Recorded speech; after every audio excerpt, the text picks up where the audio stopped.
نحمده ونصلي ونسلم على رسوله الكريم أما بعد فأعوذ بالله من الشيطان الرجيم بسم الله الرحمن الرحيم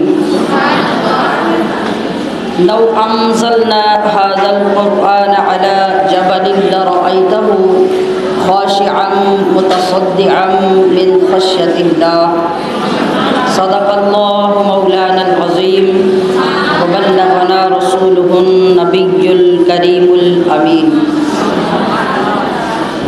رب اشرح لي صدري ويسر لي أمري واحلل عقدة من لساني يفقهوا قولي سبحانك لا علم لنا إلا ما علمتنا إنك أنت العليم الحكيم اللهم إنا نسألك علما نافعا ورزقا طيبا وعملا متقبلا وقلبا منورا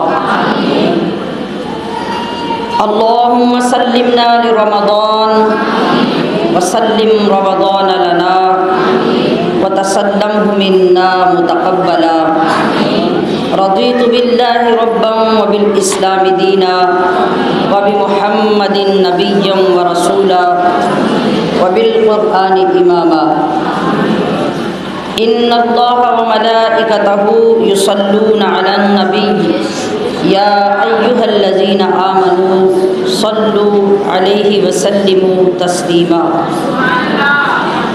لو انزلنا هذا القرآن اللہ پاک ارشاد فرما رہا ہے کہ اگر ہم اس قرآن کو نازل کرتے پہاڑوں پر لو انزلنا هذا القرآن علی جبل لرأیتہ تو اے انسان تو دیکھتا اس پہاڑ کو جس پہ قرآن نازل ہوتا خاشعا متصدعا من خشیۃ اللہ تو اس قرآن کی ہیبت اور اس کے جلال سے وہ پہاڑ ریزہ ریزہ ہو کے بکھر جاتا اتنی ہیبت اتنی نورانیت اور اتنا جلال اس قرآن عظیم میں تھا لیکن قربان جائیں اس رب ذوالجلال کی رحمتوں پر اور اس کے انتخاب پر کہ اس نے اس قرآن کو اپنے اس کلام کو مخلوق میں ہر چیز پر پیش کیا تو سب نے اس کو سہنے سے برداشت کرنے سے معذرت کر لی کہ یا اللہ اس کی ہیبت اور اس کی نورانیت ہمارے بس میں نہیں ہے کہ ہم اس کو برداشت کر سکیں تو پھر وہ سارے کا سارا قرآن رب کے حبیب نے اپنے سینے میں برداشت کیا اللہ نے سارا قرآن اپنے محبوب کے قلب اقدس پر نازل کیا اور اس کی کیا وجہ تھی کہ اگر یہ ڈائریکٹ ہمارے دلوں پر ڈائریکٹ نازل ہوتا ہمیں دیا جاتا تو یہاں تو برداشت کرنے والا کو بچتا ہی نہ تو کیا دیکھیے ذرا رحمت للعالمین کی رحمت کا منظر دیکھیے آپ علیہ الصلاۃ والسلام نے اس سارے قرآن کو اپنے قلب میں سمویا پھر اس کے اندر جتنی وہ ہیبت اور جتنی ایسی نورانیت تھی جس کو لوگ برداشت نہیں کر سکتے تھے اس کو اپنے قلب اطہر میں سمو کر اور وہ جو نورانیت کی اور ہیبت کی زیادتی تھی اس کو اپنے قلب اقدس میں رکھ کر پھر امت کو عطا فرمایا اتنا جو امت برداشت کر سکتی مگر ہم نے ساری زندگی اس قرآن کو کیا سمجھا ہم نے تو ایک کتاب ہی سمجھا بس صرف اتنا سمجھا کہ اس کو غلاف چڑھا کے رکھنا ہے اس سے زیادہ تو ہم نے قرآن کو نہیں سمجھا تو یہ کتنا بڑا معجزہ ہے اللہ تبارک و تعالیٰ نے جو اپنے محبوب کو عطا کیا ان کی امت کے لیے اپنے بندوں کے لیے تو دراصل تو یہ ایسی لازوال کتاب ایسی لاریب اور ایسی جامع کتاب کہ جس کے اندر نہ صرف امت کے لیے احکام خداوندی اترے ہیں بلکہ مصطفیٰ کریم کی پوری زندگی کا ایک ایک لمحہ اس کتاب کے اندر محفوظ ہے۔ ہر ادا کو قرآن بیان کرتا ہے، لیکن سمجھ تبھی آئے گی جب ہم محبت کے ساتھ اور اپنے تعلق کو سمجھتے ہوئے اس پاک کلام کو سمجھیں گے، اپنی زبان میں کنورٹ کریں گے، اس کا ترجمہ پڑھیں گے جس طرح سے ماشاءاللہ آپ لوگ اس پورے مہینے سے پڑھ رہے ہیں۔ تو آپ کو بہت زیادہ نہیں تو کم سے کم اتنی سمجھ تو آ رہی ہے کہ قرآن میں ہے کیا۔ اتنی سمجھ تو سب کو ہی آ رہی ہے، اور جن پہ اللہ پاک فضل کرے وہ تفسیر کو بھی اچھے طریقے سے سمجھ پا رہے ہیں، مسائل کو بھی سمجھ رہے ہیں کہ اس کے اندر اللہ نے ہمارے لیے کیا کیا نازل فرمایا ہے۔ تو کسی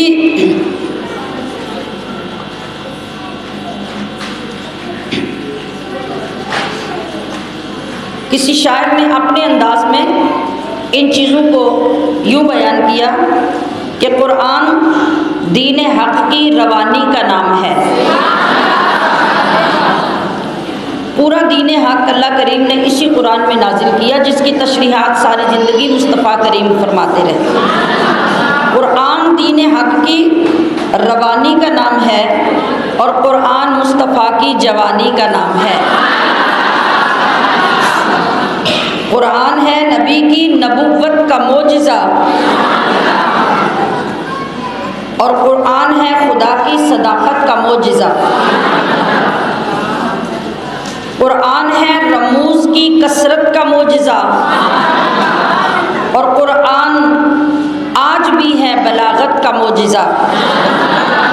ایسی کوئی کتاب نہیں کائنات میں، ایسی کوئی کتاب نہیں کائنات میں، قرآن کا جواب نہیں کائنات میں۔ اسی لیے تو ہم کہتے ہیں کہ ہم نغمہ قرآنی، ہم نغمہ قرآنی، جی آگے بولیں، ہر فرد کو ہم اس کا دیوانہ، ہاں یہ ضرور یاد رکھنا ہے کہ دیوانے ہی دیوانہ بنا سکتے ہیں۔ ہاں پہلے دیوانہ خود بننا ہوگا، پھر دوسرے آپ کو دیکھ کے دیوانے بنیں گے۔ الحمدللہ اللہ ہمیں یہ توفیق دے کہ مرنے سے پہلے ہم یہ کام کر سکیں۔ اعوذ باللہ من الشیطان الرجیم، بسم اللہ الرحمن الرحیم، اقم الصلاة لدلوک الشمس الى غسق اللیل وقرآن الفجر ان قرآن الفجر كان مشهودا ومن الليل فتهجد به نافلة لك عسى أن يبعثك ربك مقاما محمودا وقل رب أدخلني مدخل صدق وأخرجني مخرج صدق واجعل لي من لدنك سلطانا نصيرا وقل جاء الحق وزهق الباطل إن الباطل كان زهوقا وننزل من القرآن ما هو شفاء ورحمة للمؤمنين ولا يزيد الظالمين إلا خسارا وإذا أنعمنا على الإنسان أعرض ونأى بجانبه وإذا مسه الشر كان يئوسا قل كل يعمل على شاكلته فربكم أعلم بمن هو أهدى سبيلا ويسألونك عن الروح قل الروح من أمر ربي وما أوتيتم من العلم إلا قليلا ولئن شئنا لنذهبن بالذي أوحينا إليك ثم لا تجد لك به علينا وكيلا إلا رحمة من ربك إن فضله كان عليك كبيرا قل لئن اجتمعت الإنس والجن على أن يأتوا بمثل هذا القرآن لا يأتون بمثله ولو كان بعضهم لبعض ظهيرا وَلَقَدْ صَرَّفْنَا لِلنَّاسِ فِي هَذَا الْقُرْآنِ مِنْ كُلِّ مَثَلٍ فَأَبَى أَكْثَرُ النَّاسِ إِلَّا كُفُورًا وَقَالُوا لَن نُّؤْمِنَ لَكَ حَتَّى تَفْجُرَ لَنَا مِنَ الْأَرْضِ يَنبُوعًا أَوْ تَكُونَ لَكَ جَنَّةٌ مِّن نَّخِيلٍ وَعِنَبٍ فَتُفَجِّرَ الْأَنْهَارَ خِلَالَهَا تَفْجِيرًا أَوْ تُسْقِطَ السَّمَاءَ كَمَا زَعَمْتَ عَلَيْنَا كِسَفًا أَوْ تَأْتِيَ بِاللَّهِ وَالْمَلَائِكَةِ قَبِيلًا أَوْ يَكُونَ لَكَ بَيْتٌ مِّن زُخْرُفٍ أَوْ تَرْقَىٰ فِي السَّمَاءِ وَلَن نُّؤْمِنَ لِرُقِيِّكَ حَتَّىٰ تُنَزِّلَ عَلَيْنَا كِتَابًا نَّقْرَؤُهُ قُلْ سُبْحَانَ رَبِّي هَلْ كُنتُ إِلَّا بَشَرًا رَّسُولًا وَمَا مَنَعَ النَّاسَ أَن يُؤْمِنُوا إِذْ جَاءَهُمُ الْهُدَىٰ إِلَّا أَن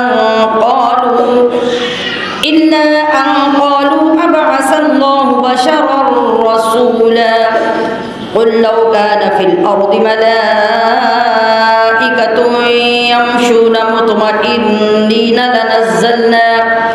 لَنَزَّلْنَا عَلَيْهِم مِّنَ السَّمَاءِ مَلَكًا رَّسُولًا قُلْ كَفَىٰ بِاللَّهِ شَهِيدًا بَيْنِي وَبَيْنَكُمْ إِنَّهُ كَانَ بِعِبَادِهِ خَبِيرًا بَصِيرًا وَمَن يَهْدِ اللَّهُ فَهُوَ الْمُهْتَدِ وَمَن يُضْلِلْ فَلَن تَجِدَ لَهُمْ أَوْلِيَاءَ مِن دُونِهِ وَنَحْشُرُهُمْ يَوْمَ الْقِيَامَةِ عَلَىٰ وُجُوهِهِمْ عُمْيًا وَبُكْمًا وَصُمًّا مَّأْوَاهُمْ جَهَنَّمُ كُلَّمَا خَبَتْ زِدْنَاهُمْ سَعِيرًا ذَلِكَ جَزَاؤُهُم بِأَنَّهُمْ كَفَرُوا بِآيَاتِنَا وَقَالُوا أَإِذَا كُنَّا عِظَامًا وَرُفَاتًا أَإِنَّا لَمَبْعُوثُونَ خَلْقًا جَدِيدًا أَوَلَمْ يَرَوْا أَنَّ اللَّهَ الَّذِي خَلَقَ السَّمَاوَاتِ وَالْأَرْضَ قَادِرٌ عَلَىٰ أَن يَخْلُقَ مِثْلَهُمْ وَجَعَلَ لَهُمْ أَجَلًا لَّا رَيْبَ فِيهِ فَأَبَى الظَّالِمُونَ إِلَّا كُفُورًا قُل لَّوْ أَنتُمْ تَمْلِكُونَ خَزَائِنَ رَحْمَةِ رَبِّي إِذًا لَّأَمْسَكْتُمْ خَشْيَةَ الْإِنفَاقِ وَكَانَ الْإِنسَانُ قَتُورًا وَلَقَدْ آتَيْنَا مُوسَىٰ 9 آيَاتٍ بَيِّنَاتٍ فَاسْأَلْ بَنِي إِسْرَائِيلَ إِذْ جَاءَهُمْ فقال له فرعون إني لأظنك يا موسى مسحورا قال لقد علمت ما أنزل هؤلاء إلا رب السماوات والأرض بصائر وإني لأظنك يا فرعون مثبورا فأراد أن يستفزهم من الأرض فأغرقناه ومن معه جميعا وقلنا من بعده لبني إسرائيل اسكنوا الأرض فإذا جاء وعد الآخرة جئنا بكم لفيفا صدق الله العظيم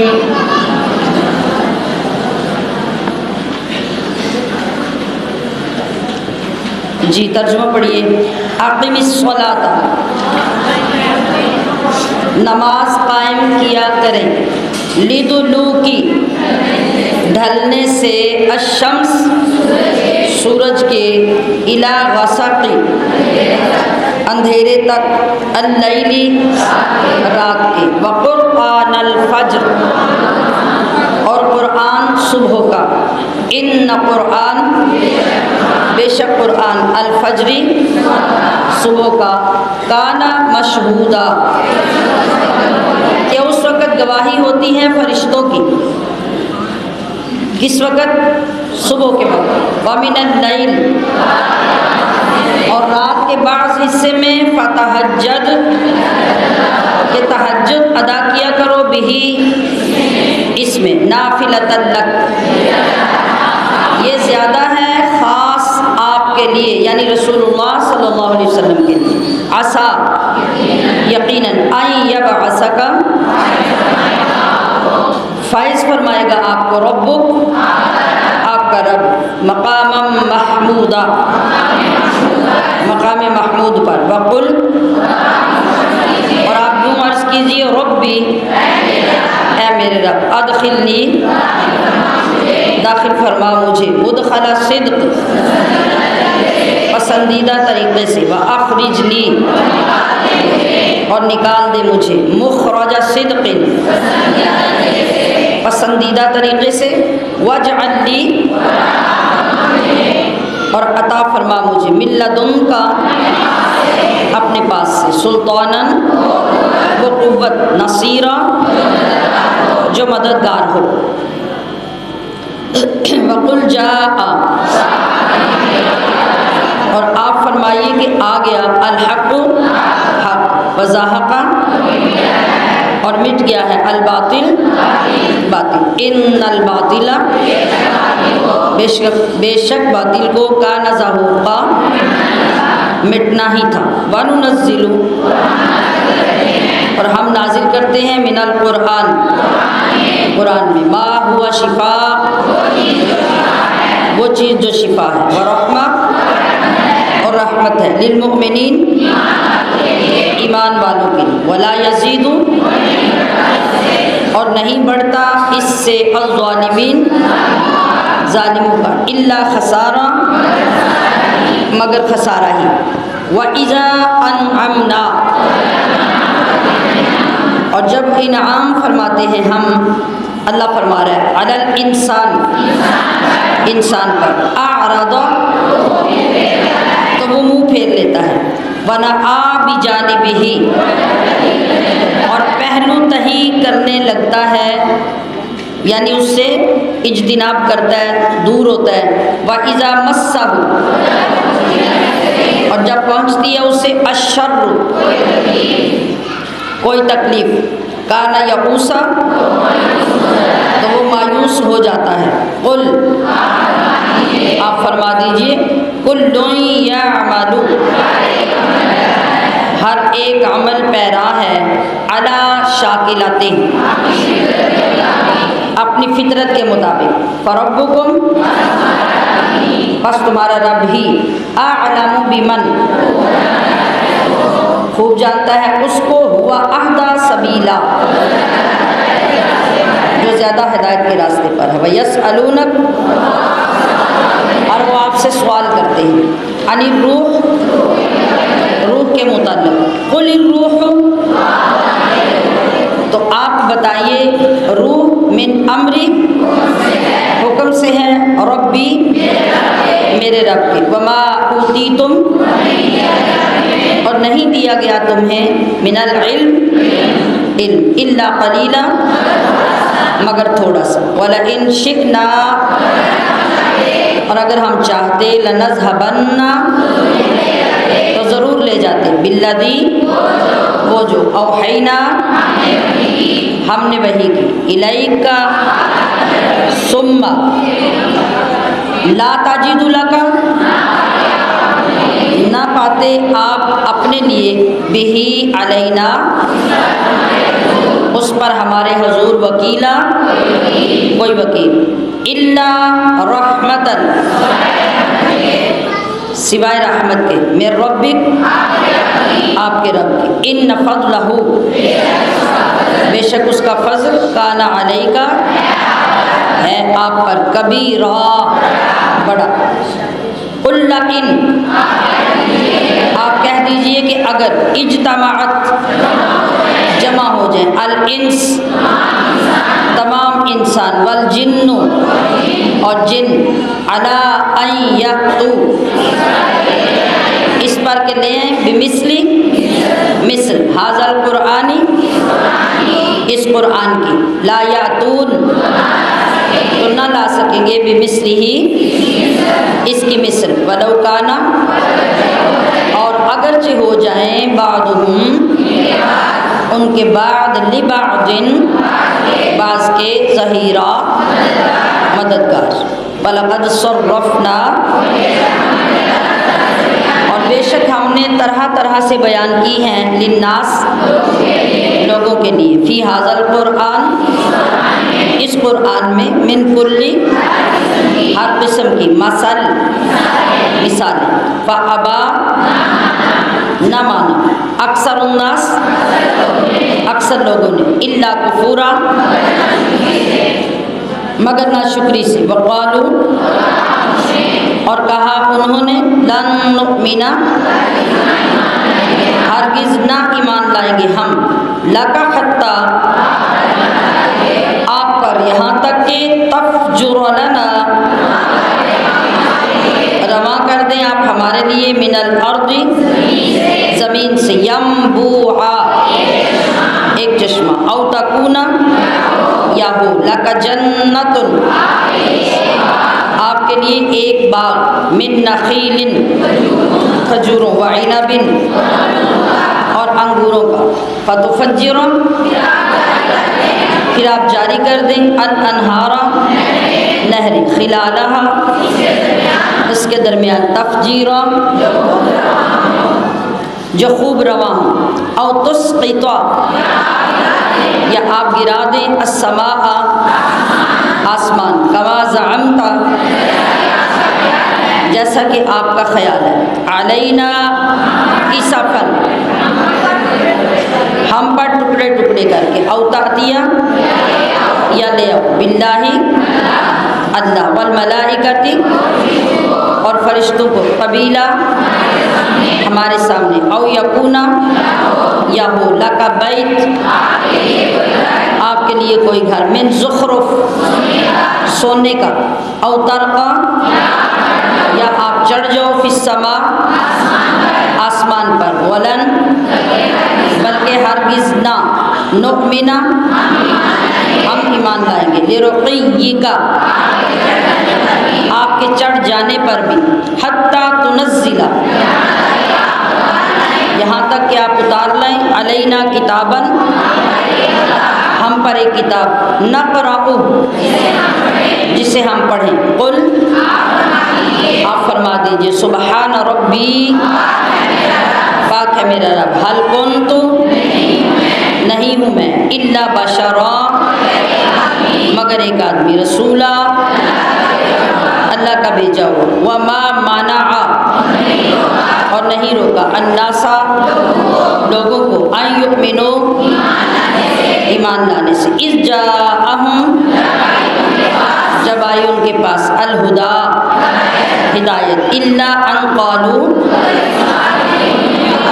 مگر اس بات نے کہ انہوں نے کہا ابعث کیا بھیجا ہے اللہ نے بشر الرسولہ ایک بشر کو رسول بنا کر قل لو کانا اگر ہوتے فی الارض زمین میں ملائکۃ فرشتے یمشون جو چلتے پھرتے یہاں مطمئنین اطمینان سے لنزلنا تو ہم ضرور نازل کرتے علیہم ان پر من السماء آسمان سے ملکن کوئی فرشتہ ہی رسولن رسول بنا کر یعنی اگر تو زمین پہ ہم نے فرشتوں کو بسایا ہوتا تو رسول بھی فرشتہ آتا اب زمین پہ ہم نے بندے بسائے ہیں تو بندہ ہی رسول بنے گا قل کفا آپ فرمائیے کافی ہے باللہ اللہ شہیدن گواہ بینی میرے و بینکم اور تمہارے درمیان انہو کانا بے شک وہ ہے بعبادہ اپنے بندوں سے خبیرہ باخبر بصیرا ان کو دیکھنے والا، ومن یہدی اور جس کو ہدایت دے اللہ فہو المہتد تو وہی ہدایت یافتہ ہوتا ہے، ومن یضلل اور جس کو وہ گمراہ کر دے فلن تو ہرگز نہ تجد لہم پائیں گے آپ ان کے لیے اولیاء کوئی مددگار من دونہ اس کے سوا، ونحشرہم اور ہم اٹھائیں گے انہیں یوم القیامہ روز قیامت، علی وجوہہم ان کے منہ کے بل، استغفر اللہ العظیم، عمین کہ وہ اندھے و بکمن اور گونگے و سما اور بہرے ہوں گے، مأواہم ان کا ٹھکانہ جہنم جہنم ہے، کلما خبت جب کبھی وہ یعنی جہنم بجھنے پر آئے گی تو زدناہم تو ہم ان کے لیے بڑھا دیں گے، سعیرا اس کی آنچ یا اس کی بھڑک کو اور زیادہ کر دیں گے، ذالک جزاؤہم یہ سزا ہے ان کی، بأنہم اس وجہ سے کہ کفروا انہوں نے انکار کیا، بآیاتنا ہماری آیتوں کا، وقالوا اور کہنے لگے، اذا کننا کہ جب ہم ہو جائیں گے، عظاما ہڈیاں، ورفاتا اور ریزہ ریزہ ہو جائیں گے، انا تو کیا ہم لمبعوثون اٹھائے جائیں گے، خلقا پیدا کر کے، جدیدہ نئے سرے سے، اولم یروا کیا انہوں نے نہیں دیکھا، ان اللہ الذی خلق السماوات والارض قادر علی وہ قادر ہے اس پر بھی، ان یخلق کہ پیدا کر دے، مثلہم ان کی مثل، یعنی ایک دفعہ پیدا کیے تو دوبارہ بھی کرنے پہ قادر، وجعل اور اس نے ٹھہرا رکھی ہے، لہم ان کے لیے، اجلا ایک مدت، لا ریبا کچھ شبہ نہیں، فی جس میں، فابا تو انکار کر دیا، الظالمون ظالموں نے کچھ ماننے سے، الا کفورا سوائے کفر کے، قل لو آپ فرمائیے اگر، انتم تملکون تم مالک ہوتے، خزائن خزانوں کے، رحمتی رحمت کے، ربی میرے رب کی، اذا لامسکتم تو تب تو تم روک رکھتے، خشیت ڈر سے، الانفاق ختم ہو جانے کے، وکان الانسان اور انسان واقعی ہے، قتورا بڑا کنجوس اور تنگ دل، وَلَقَدْ آتَيْنَا اور بے شک ہم نے دی موسیٰ کو 9 آیات 9 نشانیاں، بینات روشن، 9 نشانیوں سے مطلب ہے کہ وہ 9 معجزے جو اللہ نے موسیٰ علیہ السلام کو دیے تھے، فَاسْأَلْ تو پوچھئے بنی اسرائیل سے، اذ جاءہم جب آئے موسیٰ ان کے پاس، فقال لہ تو کہا ان سے، فرعون نے، انی لأظنک کہ میں خیال کرتا ہوں کہ تم پر، یا موسیٰ اے موسیٰ، مسحورا جادو کیا گیا ہے، قال فرمایا موسیٰ نے، لقد علمت تحقیق تو جان چکا ہے، ما انزلا کہ نہیں نازل کیا، ہؤلاء ان نشانیوں کو، الا رب مگر اس نے جو رب ہے، السماوات والارض بصائر عبرتیں بنا کر، وانی لأظنک یا فرعون مسبورا کہ تو ہلاک کر دیا جائے گا، فاراد، بس فرعون نے ارادہ کر لیا، ان یستفزہم، کہ نکال پھینکے بنی اسرائیل کو، من الارض، اس زمین سے، فاغرقناہ، تو ہم نے غرق کر دیا اسے، ومن معہ، اور ان کو جو اس کے ساتھ تھے، جمیعا، سارے ساتھی، وقلنا، اور ہم نے فرمایا، من بعدہ، اس کے بعد، لبنی اسرائیل، بنی اسرائیل سے، اسکنو، کہ تم سکونت اختیار کرو، یعنی رہو، الارض، اس سرزمین میں، فاذا جاء، پھر جب آئے گا، وعد الآخرۃ، آخرت کا وعدہ، جئنا بکم، تو ہم لے آئیں گے تم سب کو، لفیفا، لپیٹ کر۔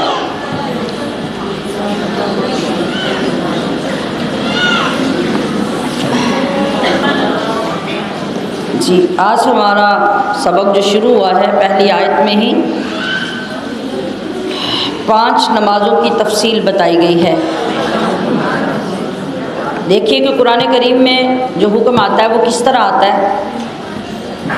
جو لوگ یہ کہتے ہیں کہ یہ بتاؤ کہ یہ بات قرآن میں ہے، اور کچھ لوگ کہتے ہیں کہ یہ بات حدیث میں ہے، تو بات یہ ہے کہ اللہ پاک کے احکام اتارنے کا ایک اپنا طریقہ ہے۔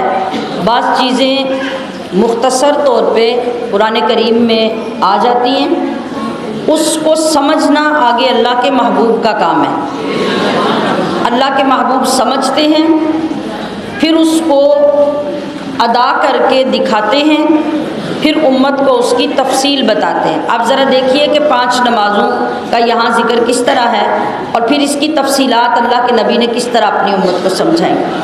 فرمایا گیا کہ اقیم الصلاۃ لدلوک الشمس الی غسق اللیل وقرآن الفجر، نماز قائم رکھو سورج ڈھلنے سے رات کی اندھیری تک، رات کا اندھیرا ہو جائے تب تک نمازیں پڑھو، اور صبح کا قرآن، ان قرآن الفجر کان مشہودا، کہ بے شک اس کو سننے کے لیے فرشتے حاضر ہوتے ہیں۔ سورج ڈھلنے سے لے کے، یہ جو دوپہر میں زوال کا وقت شروع ہوتا ہے، جب یہ یعنی سورج ڈھلنا شروع ہوتا ہے، تو سب سے پہلے کون سی نماز آتی ہے؟ ظہر۔ اب یہاں ظہر کا نام ہے، قرآن پاک میں ہے نہیں۔ کس نے بتایا ہمیں کہ ظہر اس طرح پڑھنی ہے، اتنی رکھتے پڑھنی ہے؟ اللہ کے نبی نے فرمایا۔ تو وحی جو ہوتی ہے نا، نبی پر وحی 2 طرح کی ہوتی ہے۔ ایک وحی ہوتی ہے جو تلاوت کی جاتی ہے، دوسری وحی ہوتی ہے جو تلاوت نہیں کی جاتی۔ یہ وحی جو قرآن کی ہے یہ تلاوت کی جاتی ہے، یہ وحی مطلوب ہے، اور جو حدیث ہوتی ہے وہ وحی غیر مطلوب ہوتی ہے، یعنی وہ وحی تو وہ بھی ہوتی ہے، اللہ ہی اپنے نبی کو وہ بھی بتاتا ہے، لیکن امت کو اس کی تلاوت کرنے کا حکم نہیں ہوتا۔ سمجھ آ گئی؟ قرآن کی تلاوت کی جاتی ہے، حدیث میں سے مسائل سمجھے جاتے ہیں، اس کی اس طرح تلاوت نہیں کی جاتی۔ دونوں وحی ہیں اللہ پاک کی۔ تو اب رات کا اندھیرا ہونے تک نمازیں پڑھنی ہیں۔ ظہر سورج ڈلنے کے بعد، عصر سورج ڈلنے کے بعد، مغرب بھی، اور عشاء۔ اب پورا اندھیرا ہو چکا ہے، یہ 4 نمازیں آ گئی اس کے اندر۔ اور وہ قرآن الفجر، یہ فجر کی نماز کا ذکر ہو گیا۔ اب اس کی آگے وَمِنَ اللَّيْلِ فَتَهَجَّدْ بِهِ نَافِلَةً لَكَ، یہ رات تک 4 نمازیں، اور فجر والی 5ویں نماز۔ فجر کی نماز کی خاص ایک خاصیت بتائی گئی۔ آپ دیکھتے ہیں کہ فجر کی نماز اور عشاء کی نماز بے شمار لوگوں کو پڑھنا مشکل ہوتی ہے۔ کچھ لوگ ایسے ہوتے ہیں جو صرف فجر کی پڑھ کے سارا دن پوچھتے ہی نہیں پلٹ کے کہ ہمیں کوئی اللہ نے حکم بھی دیا کہ نہیں، اور کچھ لوگوں کے لیے فجر مشکل ہوتی ہے، باقی پڑھ لیتے ہیں۔ اکثر کے لیے فجر اور عشاء مشکل ہے، تو اس لیے اس کی فضیلت بھی زیادہ بتائی گئی کہ فجر میں فرشتوں کے ہونے کا مطلب یہ ہے کہ جو رات کے ڈیوٹی پہ آئے ہوئے فرشتے ہوتے ہیں نا، ابھی وہ بھی موجود ہوتے ہیں، اور اوپر سے فجر والے فرشتے بھی آ رہے ہوتے ہیں.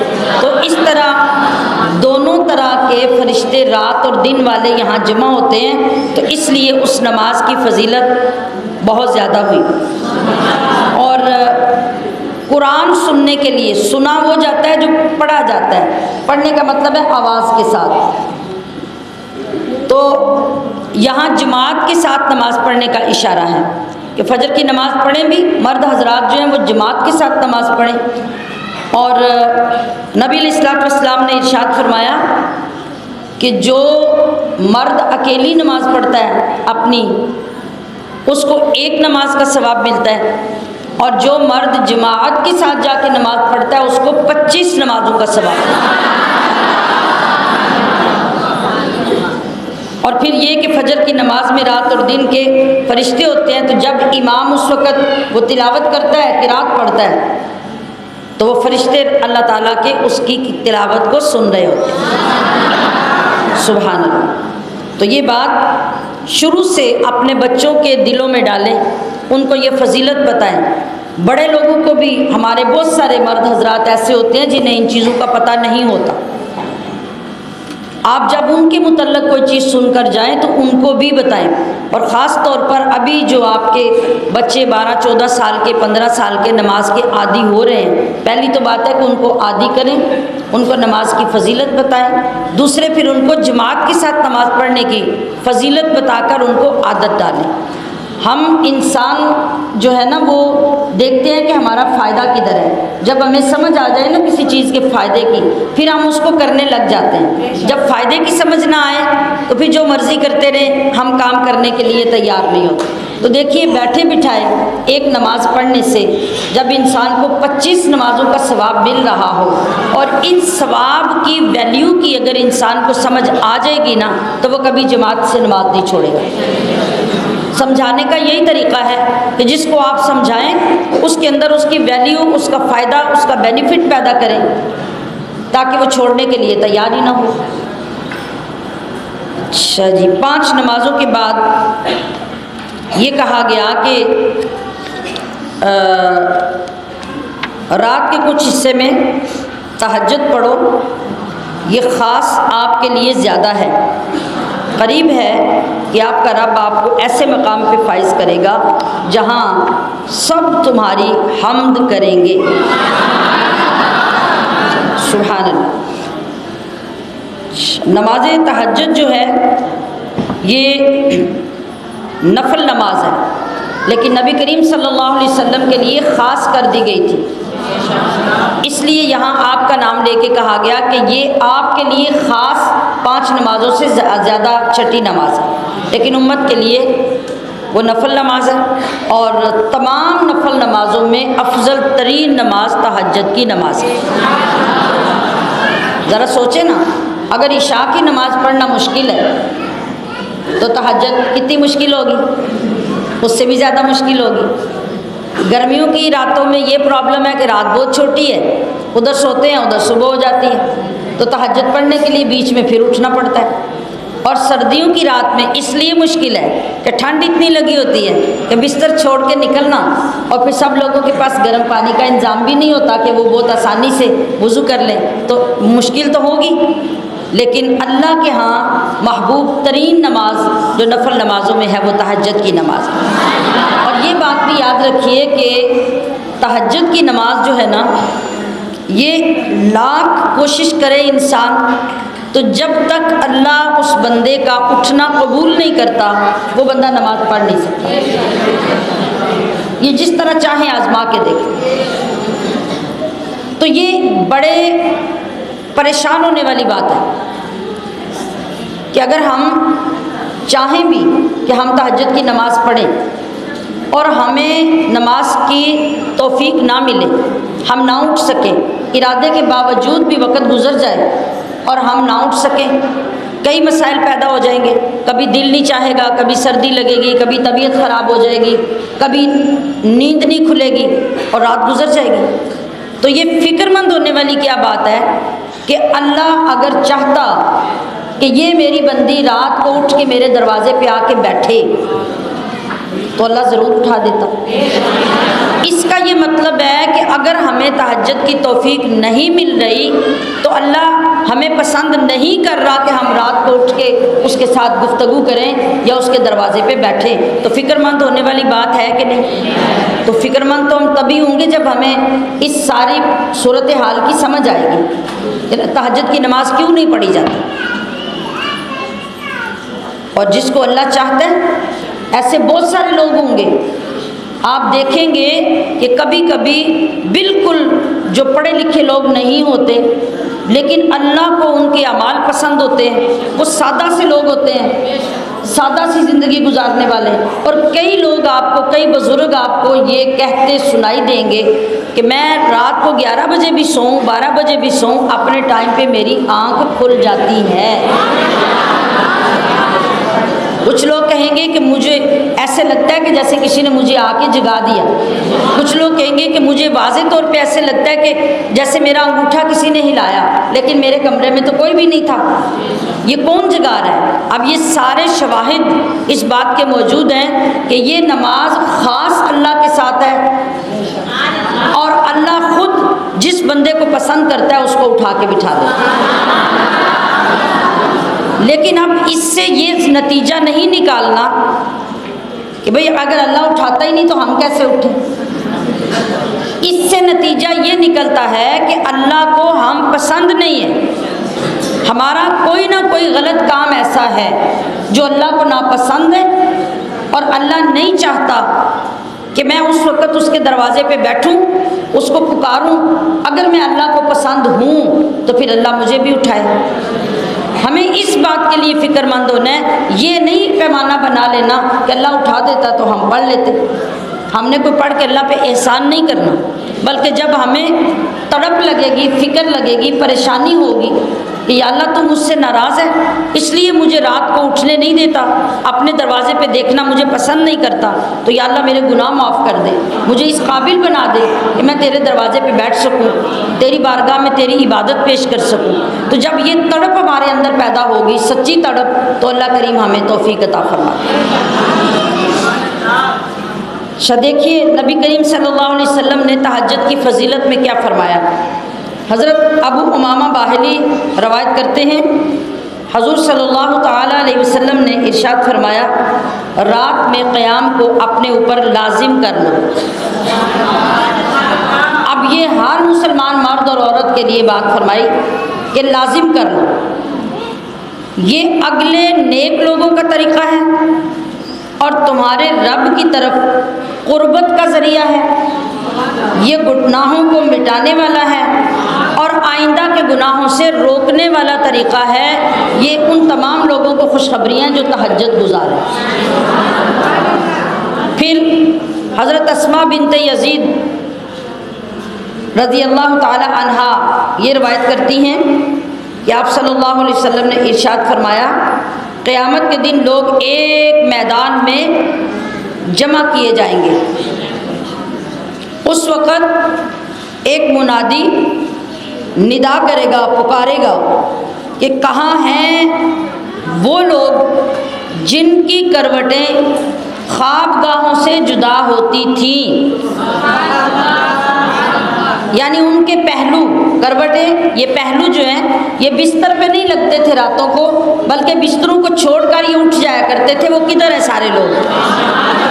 سبحان اللہ، کیا پروٹوکول ہوگا، کیسے مینشن کیا جائے گا ان کو، اور وہ لوگ کھڑے ہوں گے قیامت کے میدان میں، وہ لوگ کھڑے ہوں گے، لیکن آپ نے فرمایا کہ وہ کھڑے ہوں گے لیکن بہت تھوڑے ہوں گے۔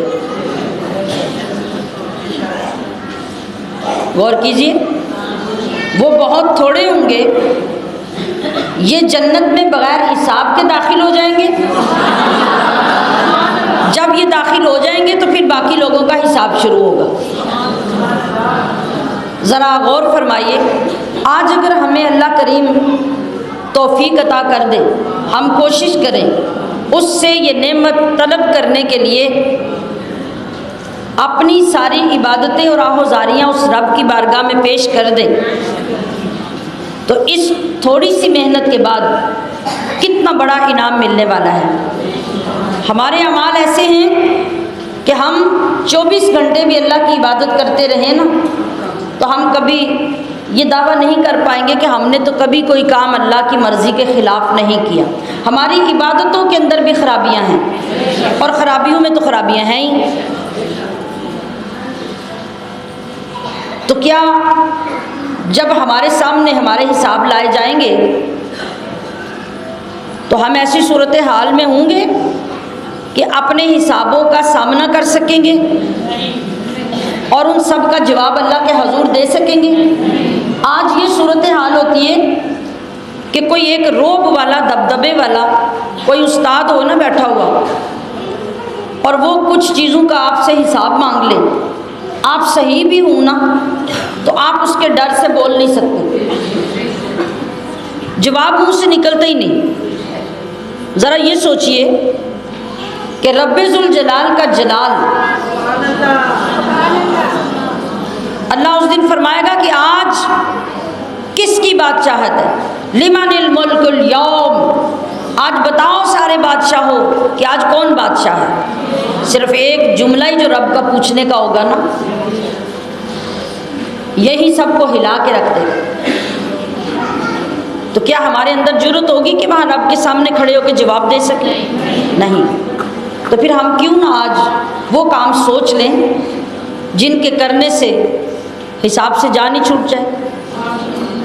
اب یہ ایک کام نبی علیہ الصلوۃ والسلام نے بیان فرما دیا کہ جو لوگ تہجد گزار ہوں گے تھوڑے، یہ بھی آپ نے فرما دیا، لیکن جو ہوں گے ان سے کوئی حساب نہیں پوچھا جائے گا، انہیں کہا جائے گا کہ جاؤ تم تو جنت میں جاؤ، باقیوں کا حساب شروع کیا جائے گا۔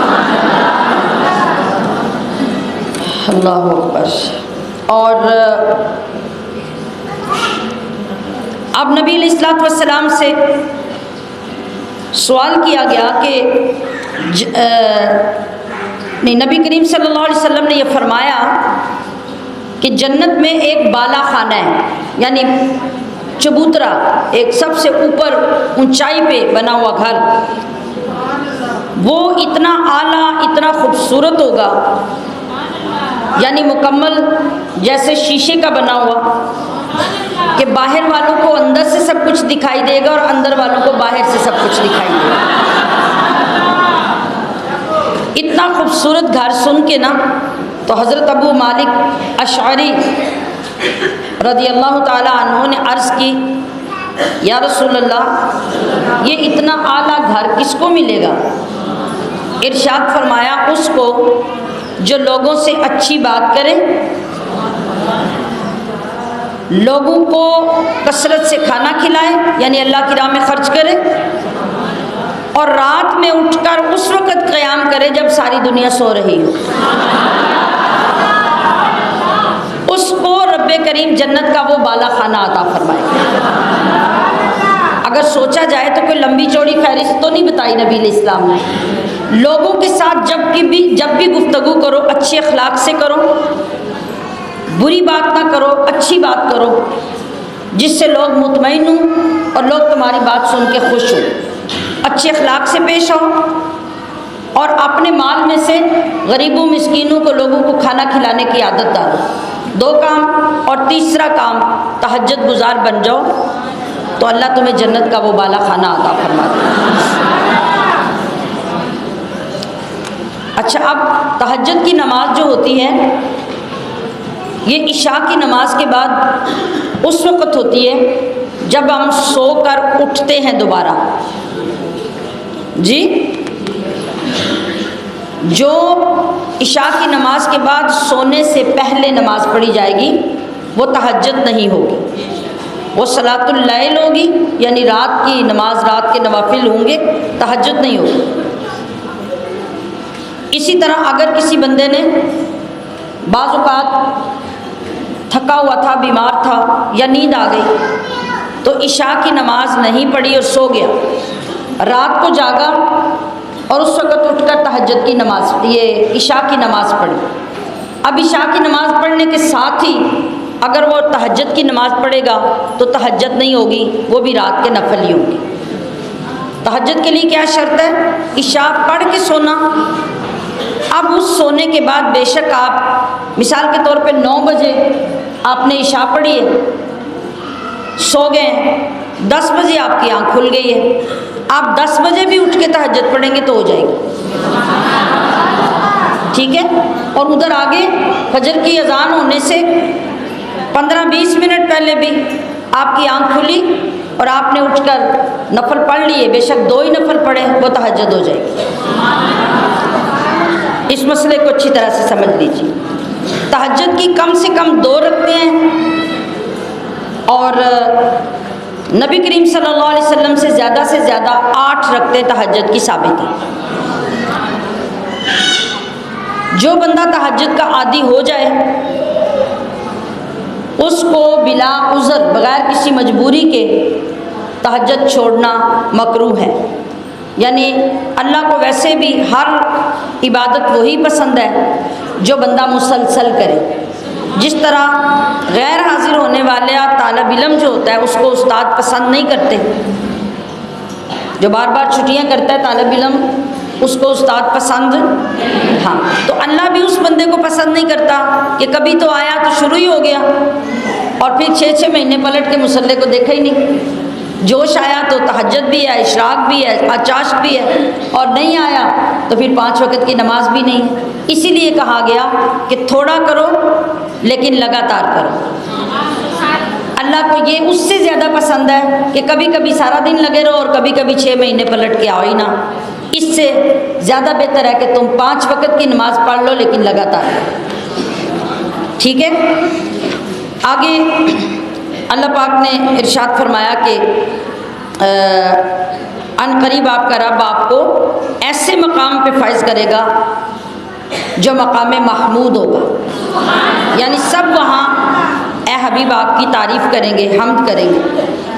یہ جو مقام محمود ہے نا جس کا ذکر کیا جاتا ہے، نبی علیہ الصلوۃ والسلام کو مقام محمود اللہ عطا کرے گا۔ یہ دوسرے لفظوں میں کہہ لیں کہ وہ ایک خاص جگہ ہوگی جس کے اوپر نبی علیہ الصلوۃ والسلام جلوہ فرما ہوں گے، اور وہ مقام محمود جو ہے وہی مقام شفاعت ہے۔ یعنی وہیں جا کے سب عرض کریں گے یا رسول اللہ ہمارے لیے شفاعت کیجئے، اور اللہ کے محبوب اپنے رب کی بارگاہ میں امت کے لیے شفاعت کریں گے۔ تو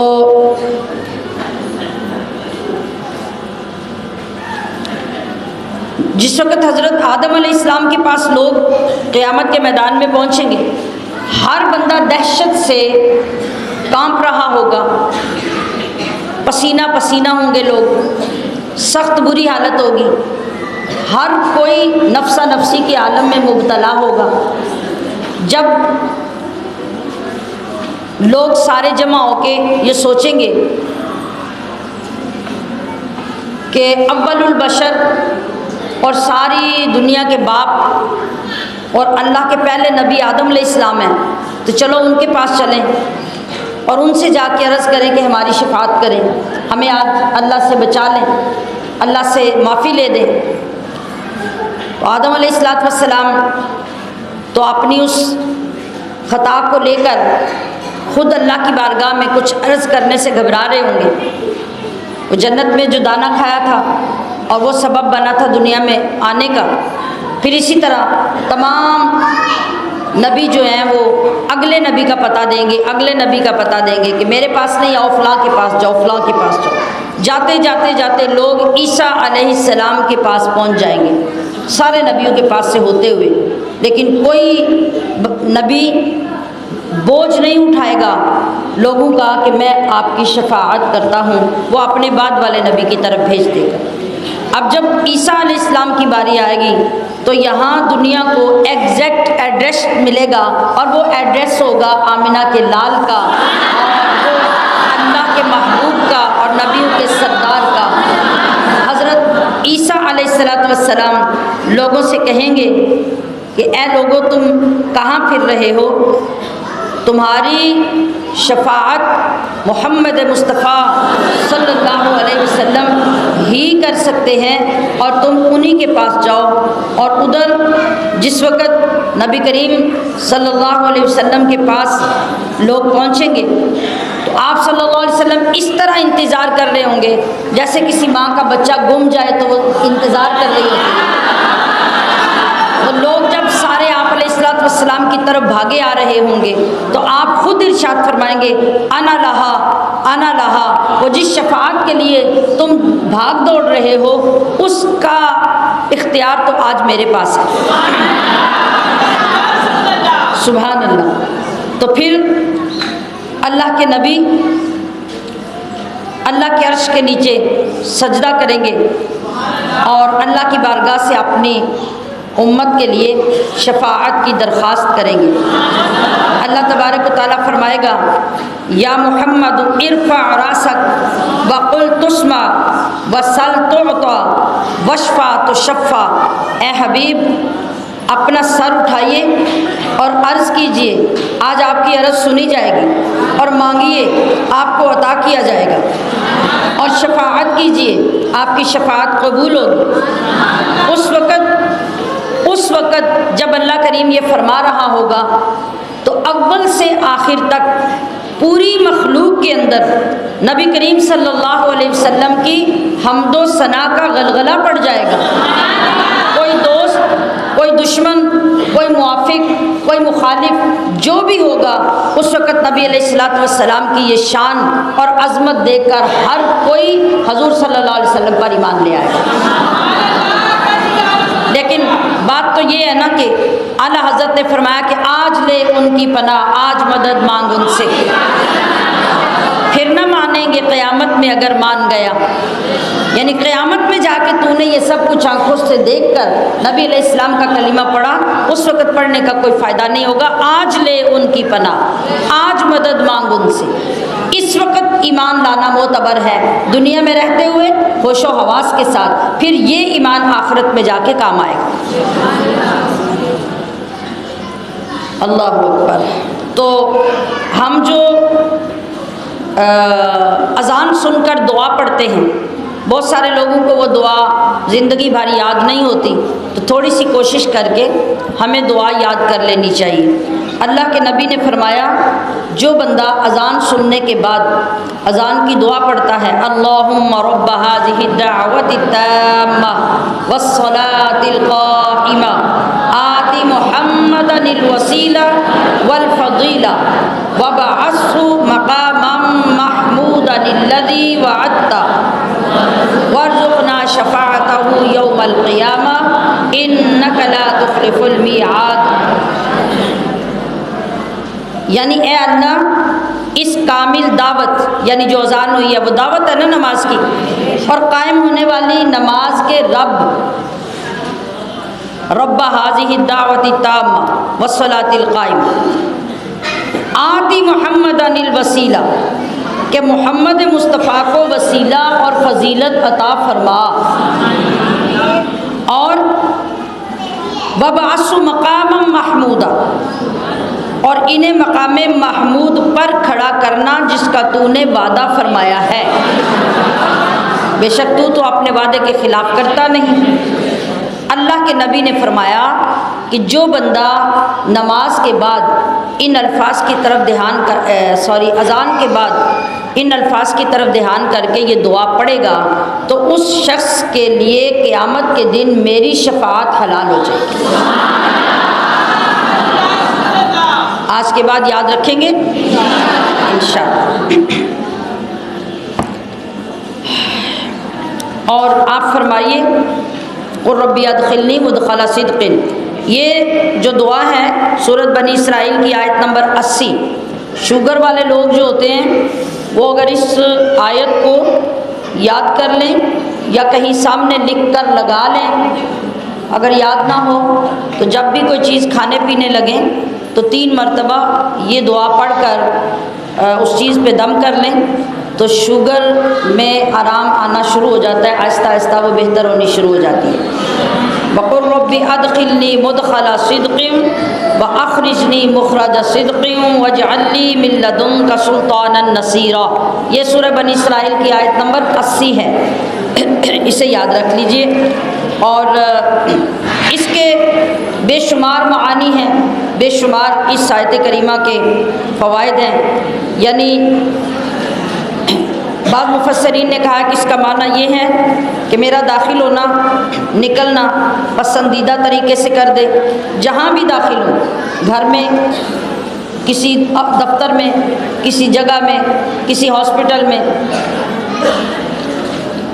تو اس کا مطلب ہے کہ میں جب جہاں داخل ہوں اور جہاں سے بھی میں باہر آؤں، خواہ وہ کوئی مکان ہے یا کوئی عہدہ ہے یا کوئی کام ہے، تو آپ جب یہ دعا پڑھیں گے تو اس کی برکتیں اللہ آپ کو عطا فرما دے گا۔ بعض مفسرین نے کہا ہے کہ یہ دعا پڑھتے ہوئے انسان یہ تصور رکھے کہ یا اللہ جب میں قبر میں جاؤں تو ادخلنی مدخل صدق، تو مجھے اپنی رضا اور طہارت کے ساتھ قبر میں داخل کرنا، اور جب قیامت آئے تو مجھے قبر سے عزت اور کرامت کے ساتھ نکالنا۔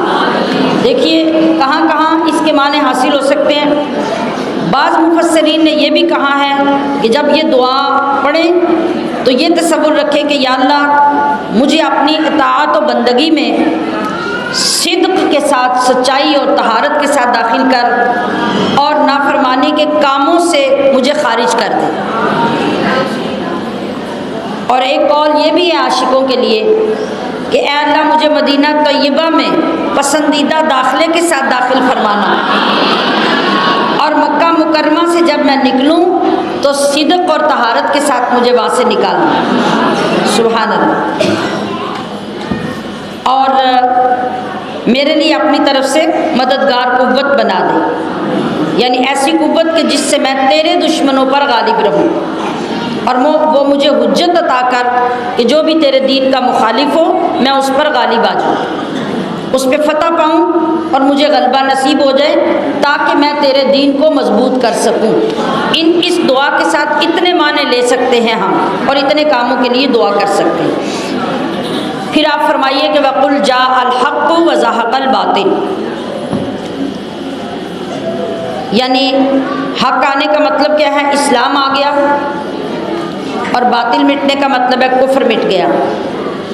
حضور تشریف لائے تو نور آ گیا اور اندھیرا چلا گیا، اسلام آ گیا اور کفر جاتا رہا، قرآن آ گیا اور شیطان گیا، خیر آئی اور شر گیا، ہدایت آئی اور گمراہی گئی۔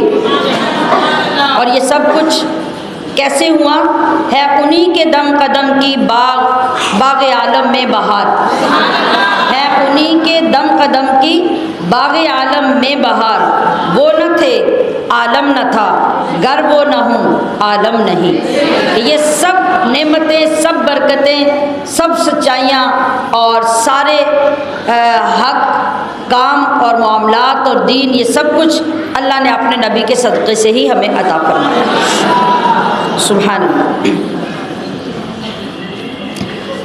حضرت عبداللہ بن عباس آپ صلی اللہ علیہ وسلم کے چچا کے بیٹے، آپ فرماتے ہیں کہ نبی علیہ الصلوۃ والسلام جب فتح مکہ کے دن مکہ میں داخل ہوئے نا فاتح بن کر، تو جب آپ تشریف لائے تو آپ نے دیکھا کہ مشرکین مکہ نے کعبہ مقدسہ کے ارد گرد 360 بت رکھے ہوئے تھے، اور شیطان نے ان بتوں کو وہ کیمیکل جیسی چیزوں کے ساتھ بڑا مضبوط کر کے جوڑ دیا ہوا تھا کہ کوئی بندہ ان کو نہ اٹھا سکتا تھا نہ ہلا سکتا تھا۔ شیطان اس طرح انوالو ہوتا تھا۔ آج تو ہمیں وہ نظر نہیں آتا نا، لیکن پہلے زمانوں میں وہ اس طرح باقاعدہ انوالو ہو کے شکلیں بدل کر لوگوں کے اندر آ کے بیٹھ کے مشورے دیا کرتا تھا، تو ان کو مضبوط کر کے رکھ دیا تھا کہ کوئی بندہ انہیں ہلا نہیں سکتا، اٹھا نہیں سکتا۔ اب ذرا سنیے اس آیت کی طاقت۔ نبی کریم صلی اللہ علیہ وسلم کے دستے مبارک میں چھڑی کی طرح کی ایک لکڑی تھی، چھوٹی سی آپ کے ہاتھ مبارک میں لکڑی تھی۔ آپ صلی اللہ علیہ وسلم اس لکڑی کو ہاتھ میں پکڑا ہوا تھا۔ آپ علیہ الصلوۃ والسلام یہ آیت پڑھتے جاتے تھے، جاء الحق وزهق الباطل ان الباطل کان زہوقا، اور وہ جن کو طاقتور بندہ بھی بتوں کو ہلا نہیں سکتا تھا تو آپ اس لکڑی کو صرف ہاتھ کے ساتھ اشارہ کرتے تھے اور یہ آیت پڑھتے تھے، بت گر جاتا تھا۔ اللہ اکبر۔ اور اللہ فرما رہا ہے کہ ہم قرآن میں جو چیز اتارتے ہیں وہ ایمان والوں کے لیے شفا اور رحمت ہے، مگر ظالم اس قرآن سے نقصان ہی میں زیادہ ہوتے ہیں، ان کو ہدایت نہیں ملتی۔ قرآن کریم حقیقی طور پر تو روحانی شفاؤں کے لیے ہے، یعنی ہمارے اندر جو بیماریوں کی، یہ روحانی گناہوں کی بیماری ہے، قرآن ان کو دور کرتا ہے۔ جو بری عادتوں کی بیماریاں ہیں، اگر ہم قرآن کو سمجھ کر محبت سے پڑھیں گے تو قرآن ہمارے اندر سے صفائی کرے گا اور ان برائیوں کو نکالے گا۔ اصل شفا تو یہ ہے، لیکن یاد رکھیں کہ قرآن اتنی جامع کتاب ہے کہ یہ روحانی بیماریوں کے ساتھ جسمانی بیماریوں کا بھی علاج کرتا ہے۔ جب ہم دم کرتے ہیں اور شفا ہوتی ہے، اس وقت کیا پڑھتے ہیں؟ قرآن ہی پڑھتے ہیں۔ سورہ فاتحہ کو تو پوری سورت کو سورہ شفا کہا گیا۔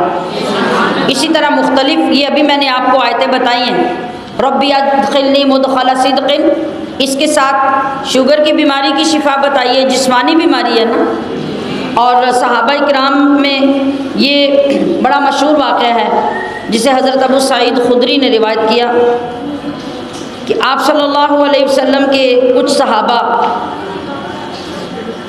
عرب کے کسی قبیلے میں گئے، سفر میں تھے اور اس قبیلے سے گزرے، تو ان لوگوں سے انہوں نے جگہ مانگی رکنے کے لیے، کچھ کھانے کے لیے مانگا، لیکن ان لوگوں نے انکار کر دیا، نہ جگہ دی نہ ان کی مہمان نوازی کی۔ اسی دوران یہ لوگ آبادی سے باہر نکل کر ایک جگہ پہ رکے، جیسے تیسے ہوا، لیکن جب آدھی رات ہوئی تو اللہ اپنے محبوب لوگوں کی توہین تو کبھی برداشت نہیں کرتا، اللہ تو بڑا غیرت مند ہے۔ تو جب آدھی رات ہوئی تو وہ جو قوم کا سب سے بڑا سردار تھا نا، اس کو بچھو نے کاٹ لیا۔ اب یہ آج کا زمانہ تو نہیں تھا کہ فوراً کال کرو، ایمبولینس منگواؤ اور بندہ لے جاؤ، ایسا زمانہ تو تھا نہیں۔ وہ لوگ جو ہیں آدھی رات کو آگے پیچھے دوڑے کہ اس بندے کا کوئی علاج ہو جائے، لیکن کوئی بندہ نہیں ملا۔ انہیں خیال آیا کہ کچھ نیک لوگ رات کو آئے تھے اور انہوں نے باہر کہیں پڑاؤ ڈالا ہوا ہے، شاید کوئی ان میں سمجھدار بندہ ایسا ہو جو ہمارے مریض کا علاج کر دے۔ وہ اسے لے کر سردار کو تو صحابہ کرام کی اس جماعت کے پاس آئے۔ اب صحابہ کرام نے دم کرنے سے انکار کر دیا۔ انہوں نے کہا کہ ہم دم نہیں کریں گے جب تک تم ہمارے دم کا ہدیہ نہیں دو گے۔ ایسے لوگوں کے ساتھ تو پھر ایسے ہی ہوتا ہے، جب انہوں نے ان کا مقام نہیں پہچانا اور مہمان نوازی تک سے انکار کر دیا، اور اللہ سکھانا ہی ان کو یہ چاہتا تھا، یا اللہ کریم قرآن کی عظمت بتانا چاہتا تھا۔ ہر کام کے پیچھے ایک حکمت ہوتی ہے۔ جس طرح حضرت آدم کے گندم کا دانہ کھانے میں کتنی بڑی حکمت تھی، یہ پوری دنیا بسانے کی حکمت۔ حضرت عائشہ صدیقہ کا ہار گم ہوا تو کیا حکمت تھی؟ امت کو تیمم کا حکم سکھانا تھا۔ اسی طرح یہاں پر بھی اللہ نے قرآن کی عظمت بتانی تھی اور یہ سارا واقعہ پیش آ گیا۔ انہوں نے کہا کہ ہم اس دم کا ہدیہ تم سے ایک پورا ریوڑ بکریوں کا لیں گے، تب ہم دم کریں گے تمہارے مریض کو۔ انہوں نے ریوڑ مقرر کیا۔ پھر ایک صحابی نے سورہ فاتحہ پڑھ کر دم کیا، اور دم کے بعد جیسے تھو تھو کیا جاتا ہے، جو باریک ذرے جو تھوک کے نکلتے ہیں وہ اس کے اوپر ڈالے، اس طرح کیا۔ اسی وقت اس کا زہر زائل ہو گیا اور سردار ٹھیک ہو گیا۔ پھر قبیلے کے لوگ وعدے کے مطابق بکریاں لے کر آ گئے۔ صحابہ کرام نے فرمایا کہ ہم اس وقت تک یہ بکریاں نہیں لیں گے جب تک نبی کریم صلی اللہ علیہ وسلم سے پوچھ نہ لیں۔ یہ تو انہوں نے ان کو سبق سکھانے کے لیے کہا تھا کہ انہیں قدر آئے کہ انہوں نے ہمارے ساتھ کیا سلوک کیا، لیکن اب لی اس وقت تک نہیں جب تک اللہ کے حبیب نے اجازت نہیں دی۔ تو جب صحابہ کرام نے نبی علیہ الصلوۃ والسلام سے دریافت کیا تو آپ صلی اللہ علیہ وسلم ان کی بات سن کر مسکرائے اور ارشاد فرمایا کہ تمہیں کس نے بتایا تھا کہ یہ دم ہے؟ یعنی تم نے کیسے اخذ کیا کہ سورۃ فاتحہ کے اندر اتنی شفا ہے اور تم نے یہ بات کر دی؟ ان بکریوں کو لے لو، اور از راہ تفنن خوش طبعی میں فرمایا کہ ان بکریوں میں میرا حصہ بھی رکھنا۔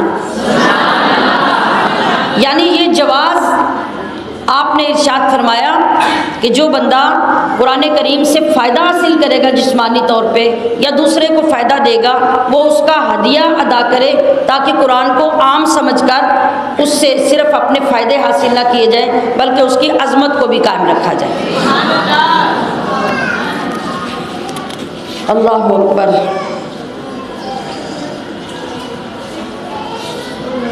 اور جب ہم انسان پر احسان کرتے ہیں تو وہ منہ پھیر لیتا ہے، اور جب اسے تکلیف پہنچتی ہے پھر وہ مایوس ہو جاتا ہے۔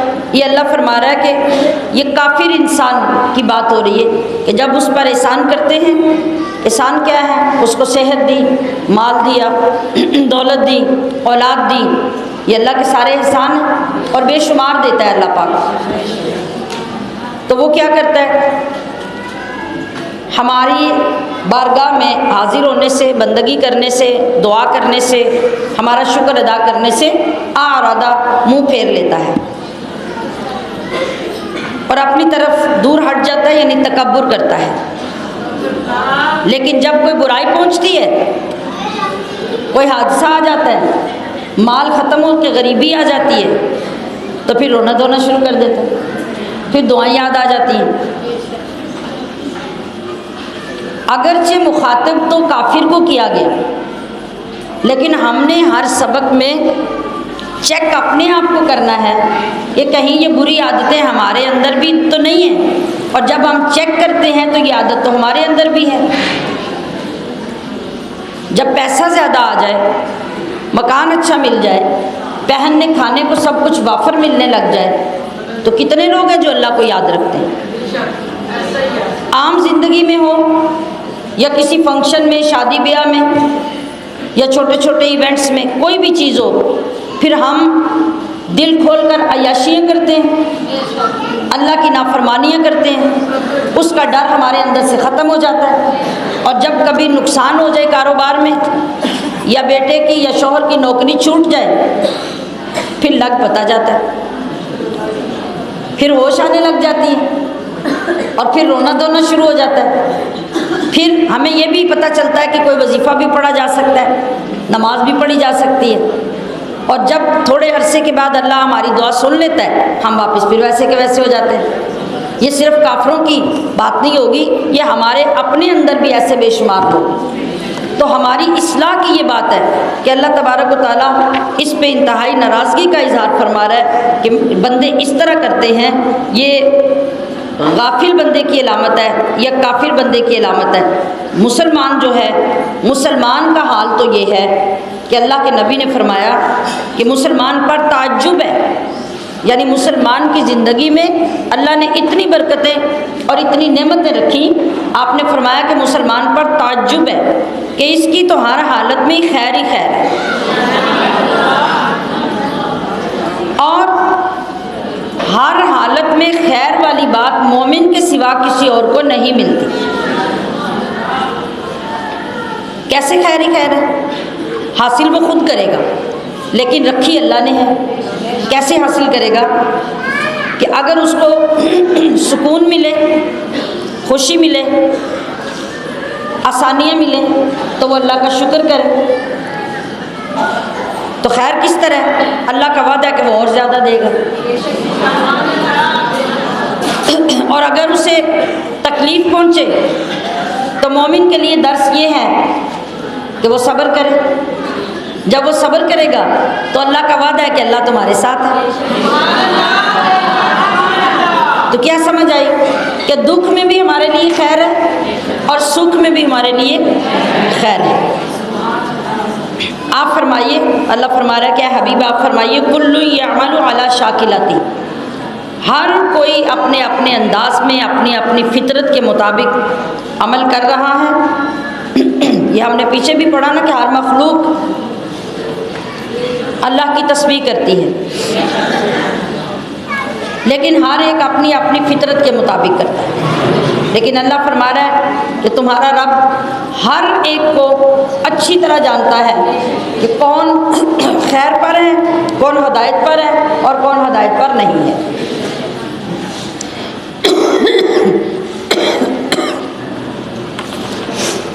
اب اگلی آیت میں اگلا رکوع شروع ہو رہا ہے، یسألونک عن الروح، اے حبیب آپ سے لوگ روح کے بارے میں سوال کرتے ہیں کہ روح کیا ہے۔ آپ انہیں فرما دیجئے کہ روح میرے رب کے حکم سے ایک چیز ہے اور تم لوگوں کو علم نہیں ملا مگر بہت تھوڑا۔ اس آیت کا شان نزول یہ ہے، حضرت عبداللہ بن مسعود فرماتے ہیں کہ میں مدینہ منورہ کے باہر ایک غیر آباد حصے میں نبی علیہ الصلوۃ والسلام کے ساتھ جا رہا تھا۔ آپ کے دستے مبارک میں ایک چھڑی تھی اور چلتے ہوئے آپ چھڑی سے ٹیک لگا لیتے تھے، جیسے ہوتا ہے نا بندہ تھوڑا استراحت کرنا چاہتا ہے یا چڑھائی اترائی ہوتی ہے تو وہ چھڑی کے اوپر ڈال کے چلتا ہے، اس طرح آپ، یعنی انہوں نے یہ نہیں بتایا کہ صرف میں چل رہا تھا بلکہ انہوں نے اپنے محبوب کا انداز بھی ساتھ بتا دیا۔ یہ تو جتنی جس کی محبت ہوتی ہے اسی انداز میں کوئی بیان کرتا ہے۔ تو کہتے ہیں کہ جب ہم چل رہے تھے اسی دوران یہودیوں کا ایک گروہ ہمارے پاس سے گزرا، انہوں نے آپس میں ایک دوسرے سے کہا کہ یہ اللہ کے نبی ہیں تو ان سے کوئی ایسا سوال کرو کہ جو یہ بتا سکتے ہیں یا نہیں، تو ان سے روح کے بارے میں پوچھو کہ روح کیا ہوتی ہے۔ بعض لوگوں نے ان میں سے کہا کہ ان سے مت پوچھو، ہو سکتا ہے کہ وہ کوئی ایسی بات جواب میں کہہ دیں جو تمہیں پسند نہ آئے۔ لیکن دوسرے لوگ کہنے لگے نہیں نہیں ہم تو ضرور پوچھ کے ہی رہیں گے۔ ایک آدمی کھڑا ہوا، اس نے کہا کہ اے ابو القاسم، نبی علیہ الصلوۃ والسلام کی کنیت، بتائیے کہ روح کیا ہے۔ حضرت عبداللہ بن مسعود جو ساتھ تھے کہتے ہیں کہ نبی علیہ الصلوۃ والسلام خاموش ہو گئے، تو میں نے آپ کے چہرہ اقدس کو غور سے دیکھا کہ آپ کی طرف وحی اتر رہی تھی۔ میں کھڑا رہا اور جب آپ صلی اللہ علیہ وسلم کے جسم مبارک سے وحی کی کیفیت ختم ہوئی تو آپ نے فرمایا وَيَسْأَلُونَكَ عَنِ الرُّوحِ قُلِ الرُّوحُ مِنْ أَمْرِ رَبِّي وَمَا أُوتِيتُم مِّنَ الْعِلْمِ إِلَّا قَلِيلًا۔ یہ اللہ تعالیٰ نے آیت نازل فرمائی۔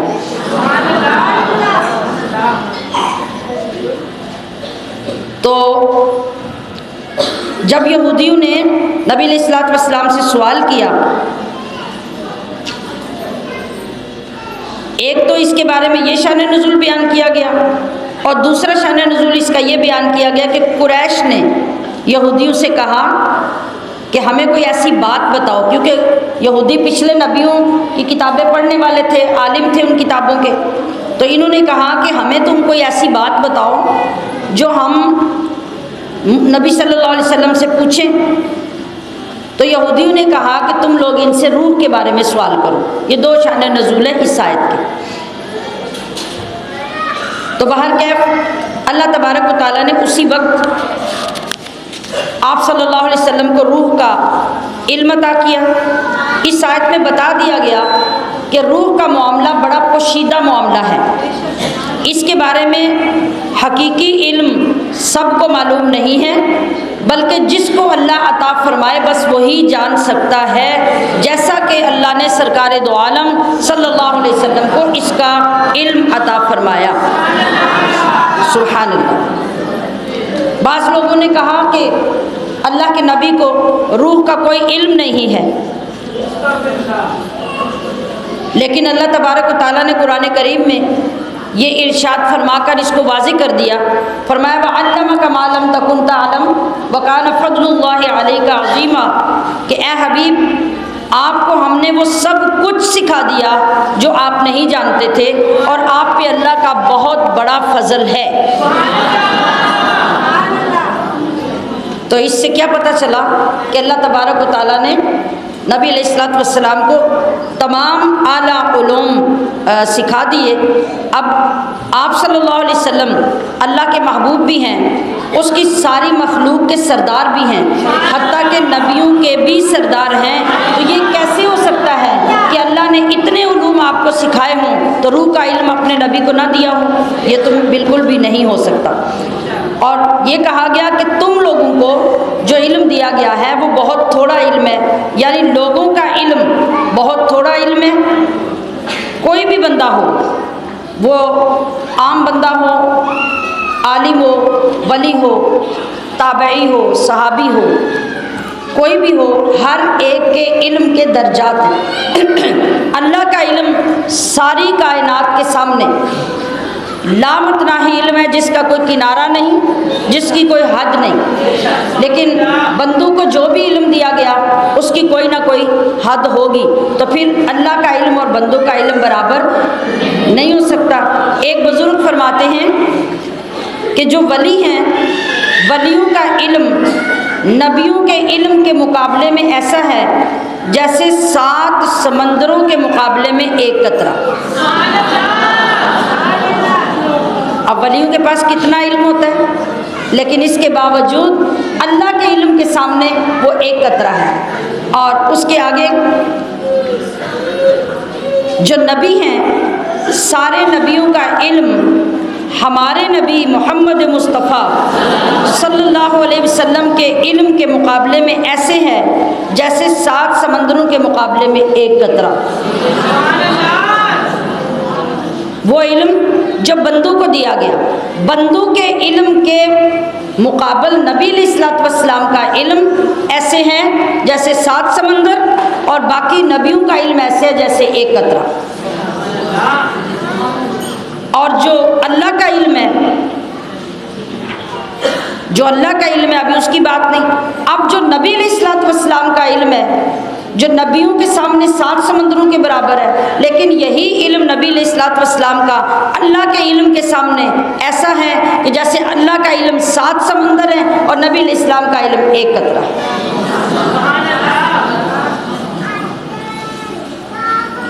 صحیح بخاری شریف کی حدیث پاک ہے کہ موسیٰ علیہ السلام اور حضرت خضر علیہ السلام جب کشتی میں سوار ہوئے تو ایک چڑیا آئی۔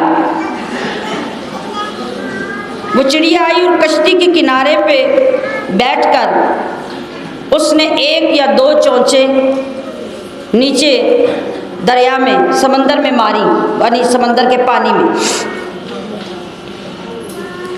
حضرت خضر علیہ السلام نے فرمایا کہ اے موسیٰ، میرا اور آپ کا علم اللہ تعالیٰ کے علم کے سامنے اس طرح ہے جیسے چڑیا کا سمندر میں چونچ مارنا۔ سمندر میں سے چڑیا نے چونچ مار کے کیا لیا؟ کتنا سارا لیا؟ وہی قطرہ 2 قطرے جو اس کی چونچ میں گیا ہوگا۔ تو فرمایا کہ ہمارا علم اللہ کے علم کے سامنے اتنا ہی ہے۔ اللہ اکبر۔ اللہ فرما رہا ہے کہ وَلَئِن شِئْنَا لَنَذْهَبَنَّ، اگر ہم چاہتے تو یہ وحی جو ہم نے تمہاری طرف کی اسے لے جاتے، پھر تم کوئی نہ پاتے کہ تمہارے لیے ہماری بارگاہ میں وکالت کرتا۔ یعنی اللہ فرما رہا ہے کہ جو قرآن ہم نے مومنوں کے لیے شفا اور رحمت بنایا ہے اور ان تمام علوم کا جامع ہے، اے حبیب جو آپ کو عطا کیے گئے ہیں، اگر ہم چاہتے تو اس قرآن کو سینوں سے اور کتاب کے اندر سے سب مٹا دیتے اور اس کا کوئی نام بھی باقی نہ رہتا۔ پھر کیا ہوتا؟ اللہ فرما رہا ہے کہ پھر آپ کوئی وکیل نہ پاتے جو ہماری بارگاہ میں سفارش کرتا کہ یا اللہ قرآن دوبارہ لوٹا دے، تو میں اس کی سفارش مان کے قرآن واپس لوٹا دیتا۔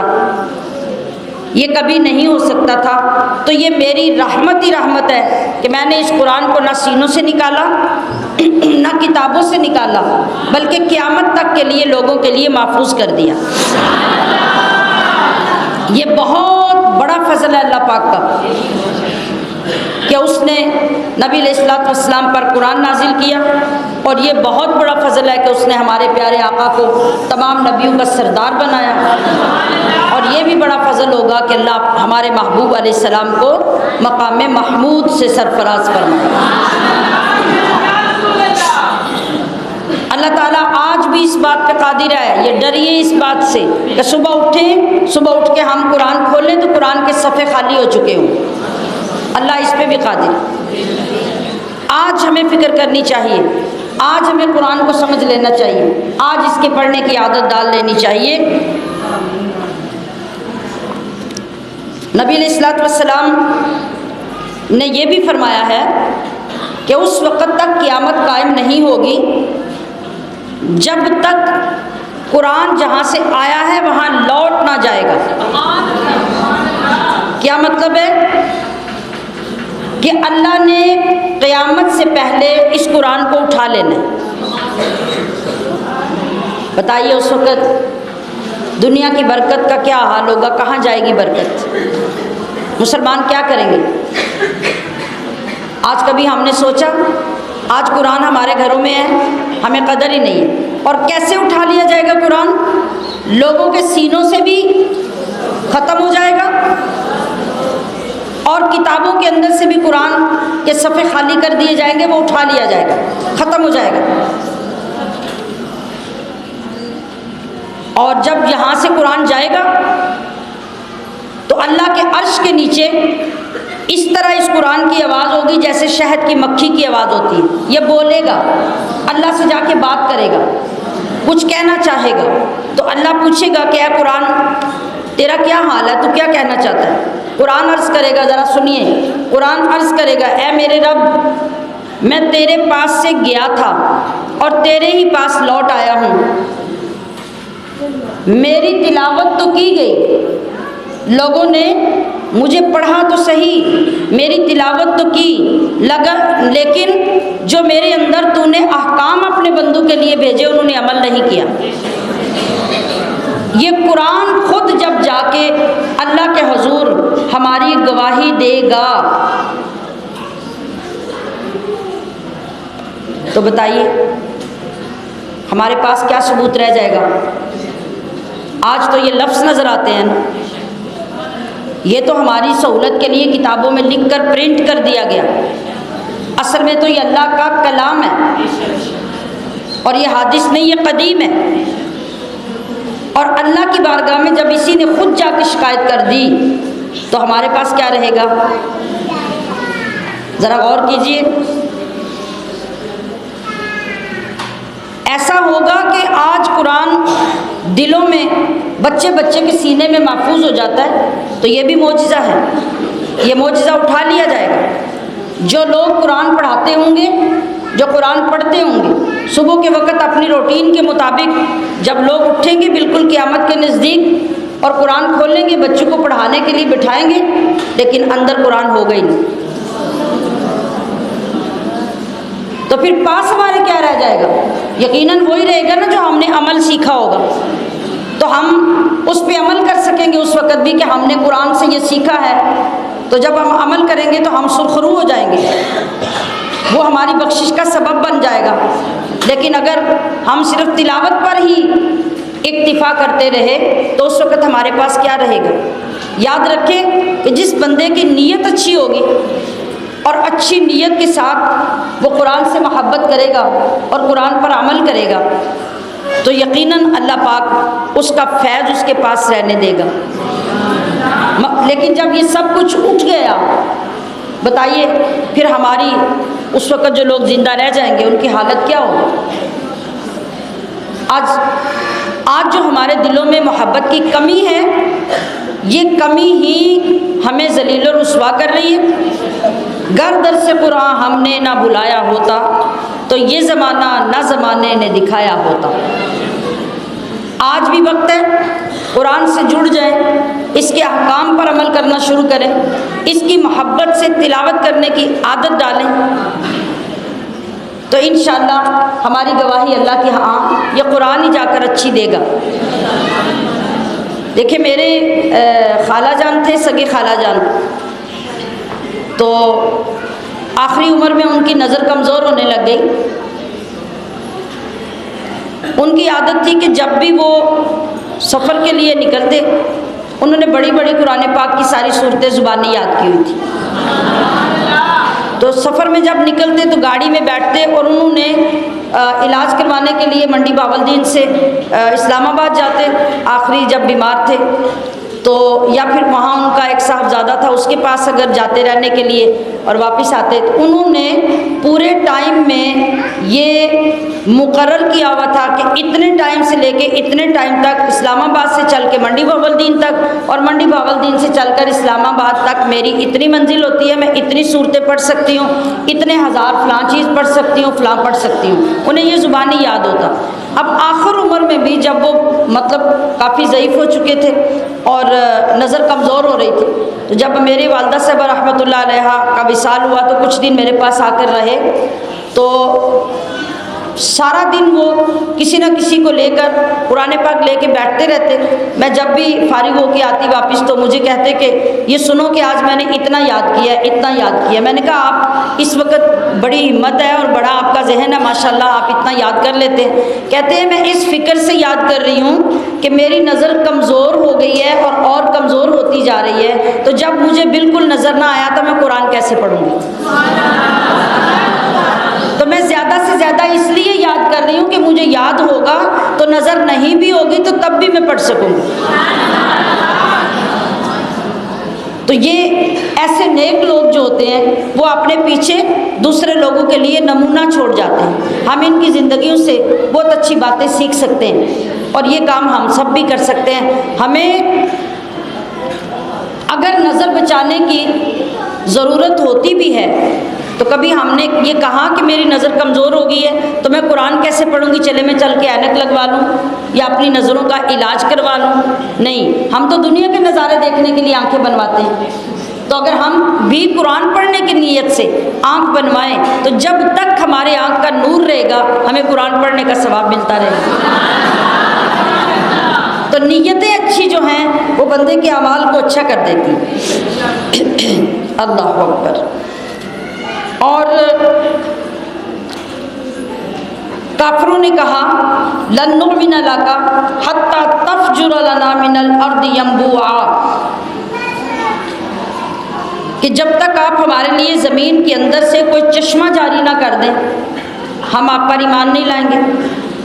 پھر کہا کہ یا پھر یہ کہ تمہارے لیے اللہ کوئی بڑا خوبصورت کھجوروں اور انگوروں کا باغ بنا دے اور پھر تم ان کے درمیان نہریں جاری کر دو تو ہم تب تم پر ایمان لے آئیں گے۔ یہ اللہ کے نبی سے کافر کہہ رہے ہیں۔ یا پھر آسمان کو ٹکڑے ٹکڑے کر کے زمین پہ گرا کے ہمیں معجزہ دکھا دو ہم ایمان لے آئیں گے۔ یا پھر اللہ کو اور فرشتوں کو ہمارے سامنے لے آئیں تو ہم ایمان لے آئیں گے۔ یا پھر اللہ آپ کے لیے کچھ سونے کا گھر بنا دے ہم ایمان لے آئیں گے۔ یا کوئی سیڑھی لگا کے آپ آسمانوں پہ چڑھ جائیں تو کہا کہ ہم ایمان لانے والے پھر بھی نہیں ہیں۔ یہ مذاق کے طور پہ کہتے کہ ہم ایمان لائیں تو یہ کر کے دکھائیں، یہ کر کے دکھائیں، یہ کر کے دکھائیں۔ تو آخر پہ کہا کہ اگر آپ سیڑھی لگا کے ہمارے سامنے آسمان پہ بھی چڑھ جائیں نا ہم پھر بھی ایمان نہیں لائیں۔ جب تک آسمان پہ ہمارے سامنے جا کر وہاں سے کوئی کتاب نہ لے آئیں ہماری آنکھوں کے سامنے اور ہم اس کو پڑھیں تو پھر شاید ہم مان جائیں۔ اس حد تک یہ شرائط رکھ کر نبی علیہ الصلوۃ والسلام کو تنگ کرتے تھے۔ تو اللہ نے فرمایا قل سبحان ربی حل کنت الا بشر رسولا، کہ میرا رب پاک ہے میں صرف تمہیں اللہ کا پیغام دینے کے لیے بھیجا گیا ہوں، میرا کام یہ سارا کچھ دکھانا نہیں ہے، نہ تمہاری فرمائشیں پوری کرنا ہے۔ اللہ اکبر۔ اور وما منع الناس ان یؤمنوا اذ جاءہم الہدی، اور لوگوں کو ایمان لانے سے ان کے پاس ہدایت آنے کے بعد بھی کس بات نے روکا، یعنی یہ لوگ کیوں رکے ہیں، کیوں ایمان نہیں لاتے؟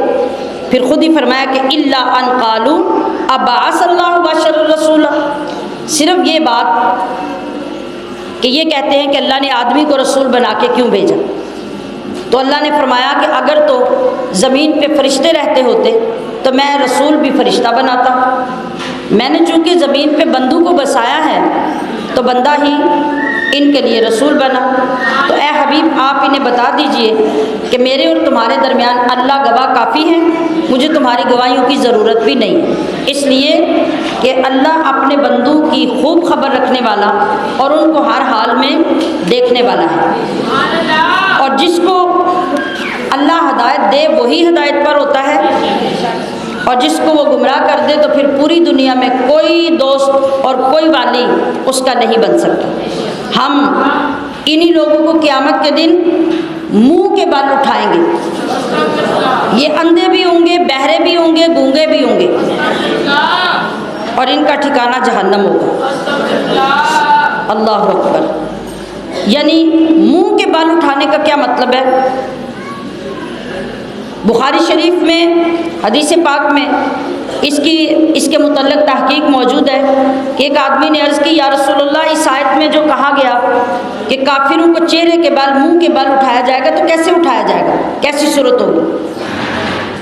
یعنی یہ کیسے ممکن ہے کہ وہ منہ کے بال چلے گا؟ سمجھ آ رہی ہے اس بات کی؟ یعنی جس طرح پیروں کے ساتھ بندہ چلتا ہے نا، اس طرح یہ کافر منہ کے بل قیامت میں چلیں گے۔ تو سننے والے کو حیرانگی ہوئی کہ کیسے چلیں گے؟ آپ علیہ السلام نے ارشاد فرمایا کہ جس اللہ نے ان لوگوں کو دنیا میں 2 قدموں پر چلا لیا، کیا وہ اس پہ قادر نہیں کہ قیامت کے دن انہیں چہرے کے بال چلا لیں؟ قدموں کے اندر کیا چیز تھی؟ جو بھی چیز تھی وہ اللہ نے پیدا کی نا، اللہ نے پیدا کی تو قدموں کو چلنا آیا، اور انہوں نے جسم کا بوجھ اٹھایا اور بیلنس رکھا اور چلنا شروع کر دیا۔ یہ ساری قدرت اور ریموٹ کنٹرول پیچھے اللہ کے پاس ہے۔ تو جو اللہ اس وقت ان قدموں پہ چلا سکتا ہے، جیسے یاسین شریف میں ہے نا کہ الیوم نختم علی افواہہم وتکلمنا ایدیہم وتشہد ارجلہم، کہ قیامت کے دن ہم ان کے منہ پہ مہر لگا دیں گے، سیل کر دیں گے، اور ان کے ہاتھ ہم سے باتیں کریں گے۔ اب یہاں بھی یہ سوال پیدا ہوتا ہے کہ ہاتھ کیسے باتیں کریں گے؟ ہاتھ تو باتیں کرتے نہیں۔ تو جواب یہی ہوگا کہ زبان کے اندر کون سی بیٹری فٹ ہے جو باتیں کرتی ہے؟ کوئی ہے؟ کوئی سیل ڈالے جاتے ہیں؟ کوئی پلگ لگایا جاتا ہے؟ نہیں۔ یہ کیا ہے؟ ایک بغیر ہڈی کے گوشت کا لوتھڑا ہی ہے نا، جو ہمارے منہ کے اندر ہے، اور اسے بولنے کی طاقت اللہ نے دی۔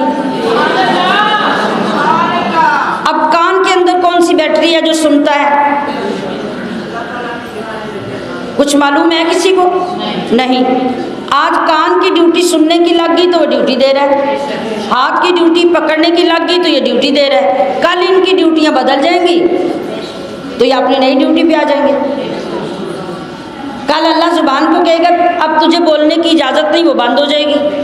ہاتھ سے فرمائے گا تو بول کے بتائے گا، ہاتھ بولنا شروع کر دے گا۔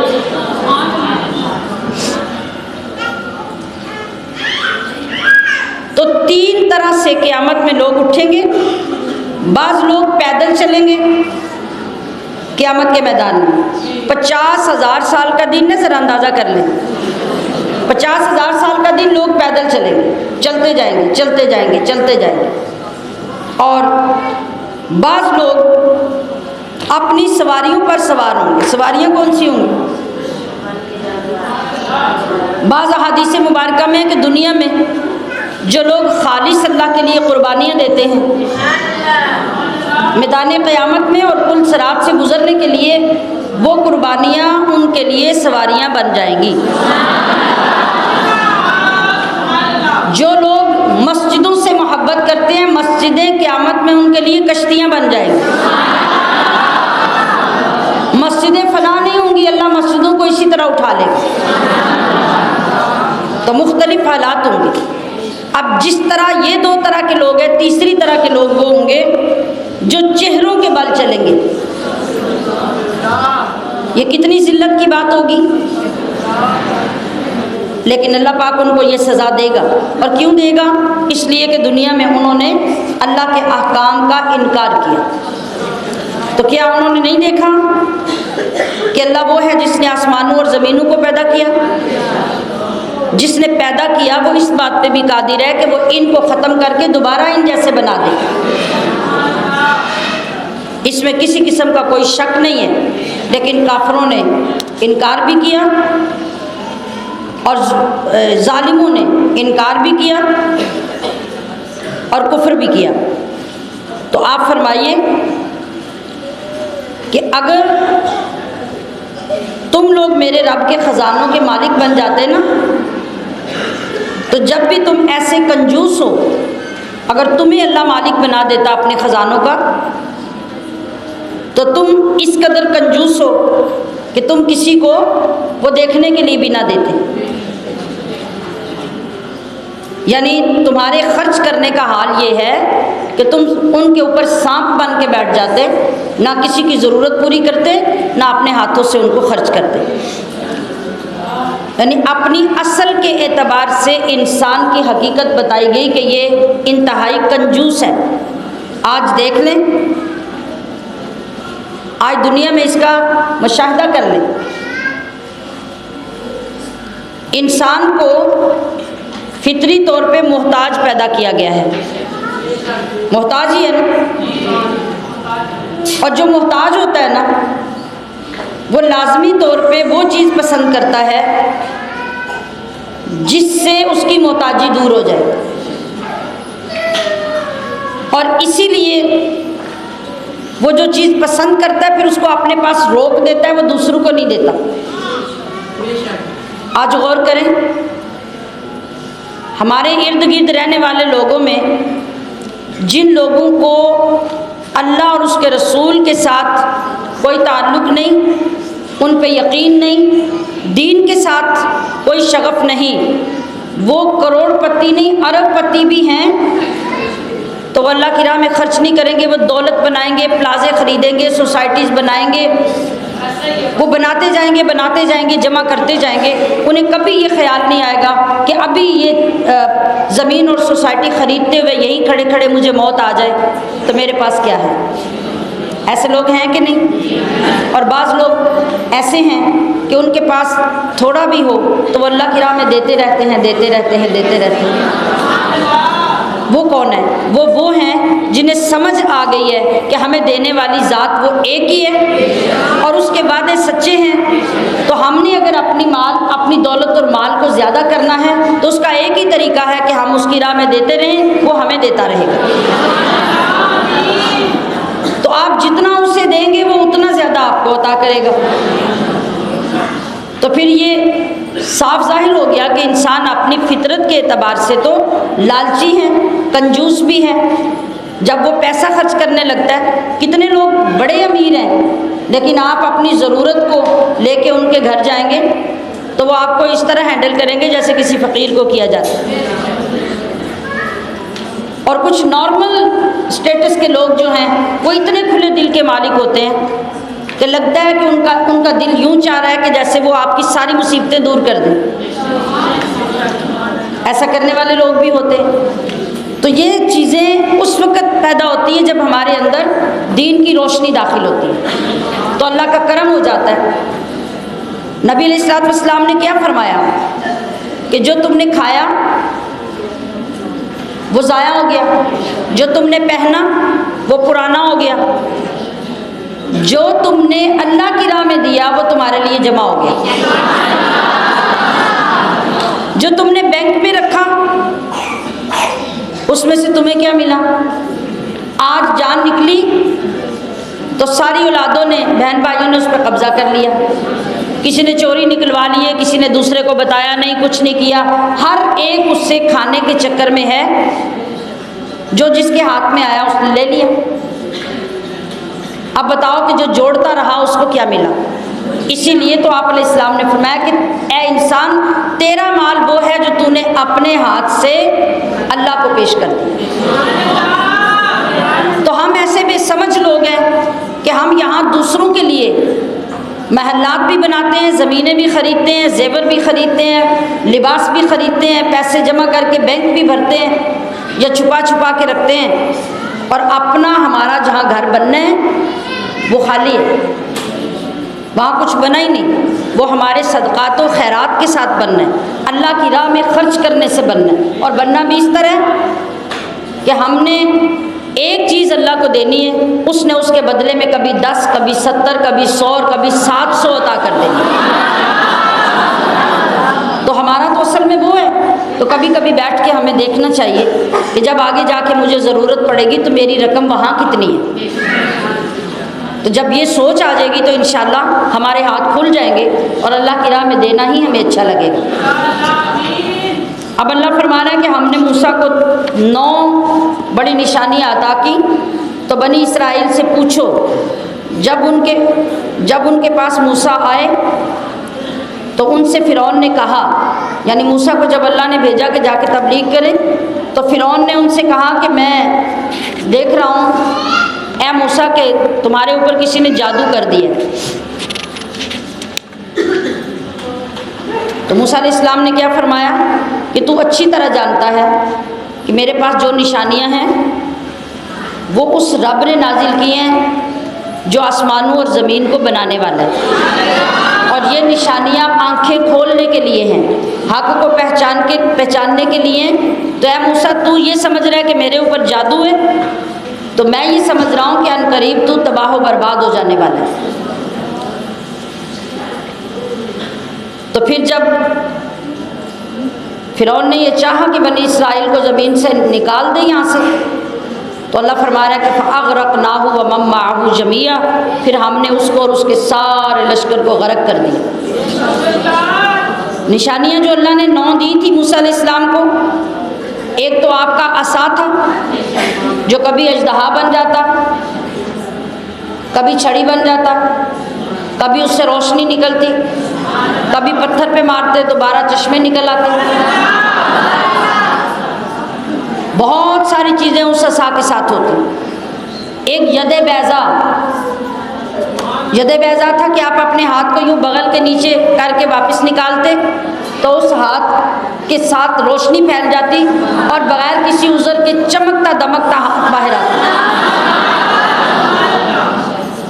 اور تیسرا معجزہ آپ کا یہ تھا کہ بچپن میں جب آپ کھیل رہے تھے تو آپ نے کوئی کوئلہ پکڑ کے اپنی زبان پہ رکھ لیا تھا، جس کی وجہ سے آپ کی زبان میں لکنت آ گئی تھی. وہ جو رب اشرح لی صدری والی دعا ہے وہ اللہ نے موسیٰ علیہ السلام کو ہی عطا فرمائی تھی. آج بھی جن بچوں کو بولنے میں دقت ہو، یاد کرنے میں دقت ہو، تو یہ دعا ان کو سکھائی جاتی ہے، اللہ کرم فرما دیتا ہے. تو یہ آپ کا معجزہ تھا کہ جب آپ نے یہ دعا مانگی تو اللہ پاک نے وہ بچپن کی جو لکنت تھی وہ دور فرما دی اور فصیح و بلیغ گفتگو کرنے لگ گیا. 3 معجزے. چوتھا معجزہ دریا کا پھٹنا اور دریا کے اندر خشک راستہ بن جانا. 5واں معجزہ جو طوفان آیا، اور اس طوفان جو ہے وہ موسیٰ علیہ السلام کی صداقت کے لیے اور ان لوگوں کو عذاب دینے کے لیے آیا. پھر 6واں معجزہ ان کے جو قبطی تھے فرعون کی قوم، ان کے ہر کھانے پینے کی چیز، جگہ، زمینیں، کھیت، ہر طرف ٹڈیوں کا عذاب آیا اور ٹڈیاں ان کی ہر چیز کو کھا گئی. پھر جوؤں کا، گھن کا عذاب آیا، گھن لگ گیا ہر چیز کو. پھر مینڈک کا عذاب آیا. یہ آپ کا معجزہ تھا. اور کیسا معجزہ تھا کہ اگر ایک قبطی اور ایک بنی اسرائیلی دونوں بیٹھ کر کھانا کھا رہے ہیں، ایک پلیٹ بھی لے کے دیکھا تو جو سائڈ قبطی والی ہوتی وہاں مینڈک ہوتی اور جو بنی اسرائیل والی ہوتی اس کے اندر کھانا ہوتا۔ پھر خون کا عذاب آیا، یہ بھی معجزہ تھا آپ کا کہ ان کے کھانے کی ہر چیز خون بن جاتی تھی، حتیٰ کہ پانی تک یہ پی نہیں سکتے تھے، پانی پینے لگتے وہ خون بن جاتا۔ یہ 9 نشانیاں اللہ تعالیٰ نے موسیٰ علیہ السلام کو عطا کی، جن کا پیچھے پورا ہم سبق 9ویں پارے میں پڑھ چکے ہیں۔ تو موسیٰ علیہ السلام نے اس کو کہا کہ تم مجھے جھٹلا رہے ہو، حالانکہ میں یہ دیکھ رہا ہوں کہ اللہ تعالیٰ تمہیں ابھی عذاب میں گرفتار کر کے تباہ و برباد اور غرق کرنے والا ہے۔ جو میں دکھا رہا ہوں وہ جادو کا کرشمہ نہیں ہے، بلکہ یہ اللہ کی نشانیاں ہیں، اور اللہ نے تم لوگوں کے لیے عبرتیں بنا کر نازل کی ہیں۔ پھر جب اس نے چاہا کہ بنی اسرائیل کو مصر سے نکال دیں تو اللہ تعالیٰ نے اسی کو غرق کر دیا دریائے نیل کے اندر، نہ وہ بچا اور نہ اس کا لشکر بچا۔ تو اللہ تبارک و تعالیٰ کی نافرمانیوں میں جب انسان حدیں پار کر جاتا ہے تو پھر اس وقت آخری انجام اس کا یہی ہوتا ہے کہ پھر اللہ تعالیٰ کھلے عام عذاب نازل فرماتا ہے۔ اللہ تعالیٰ ہمیں توبہ کی، سنورنے کی، سیدھی راہ پہ چلنے کی توفیق عطا فرمائے۔ وآخر دعوانا ان الحمد للہ رب العالمین۔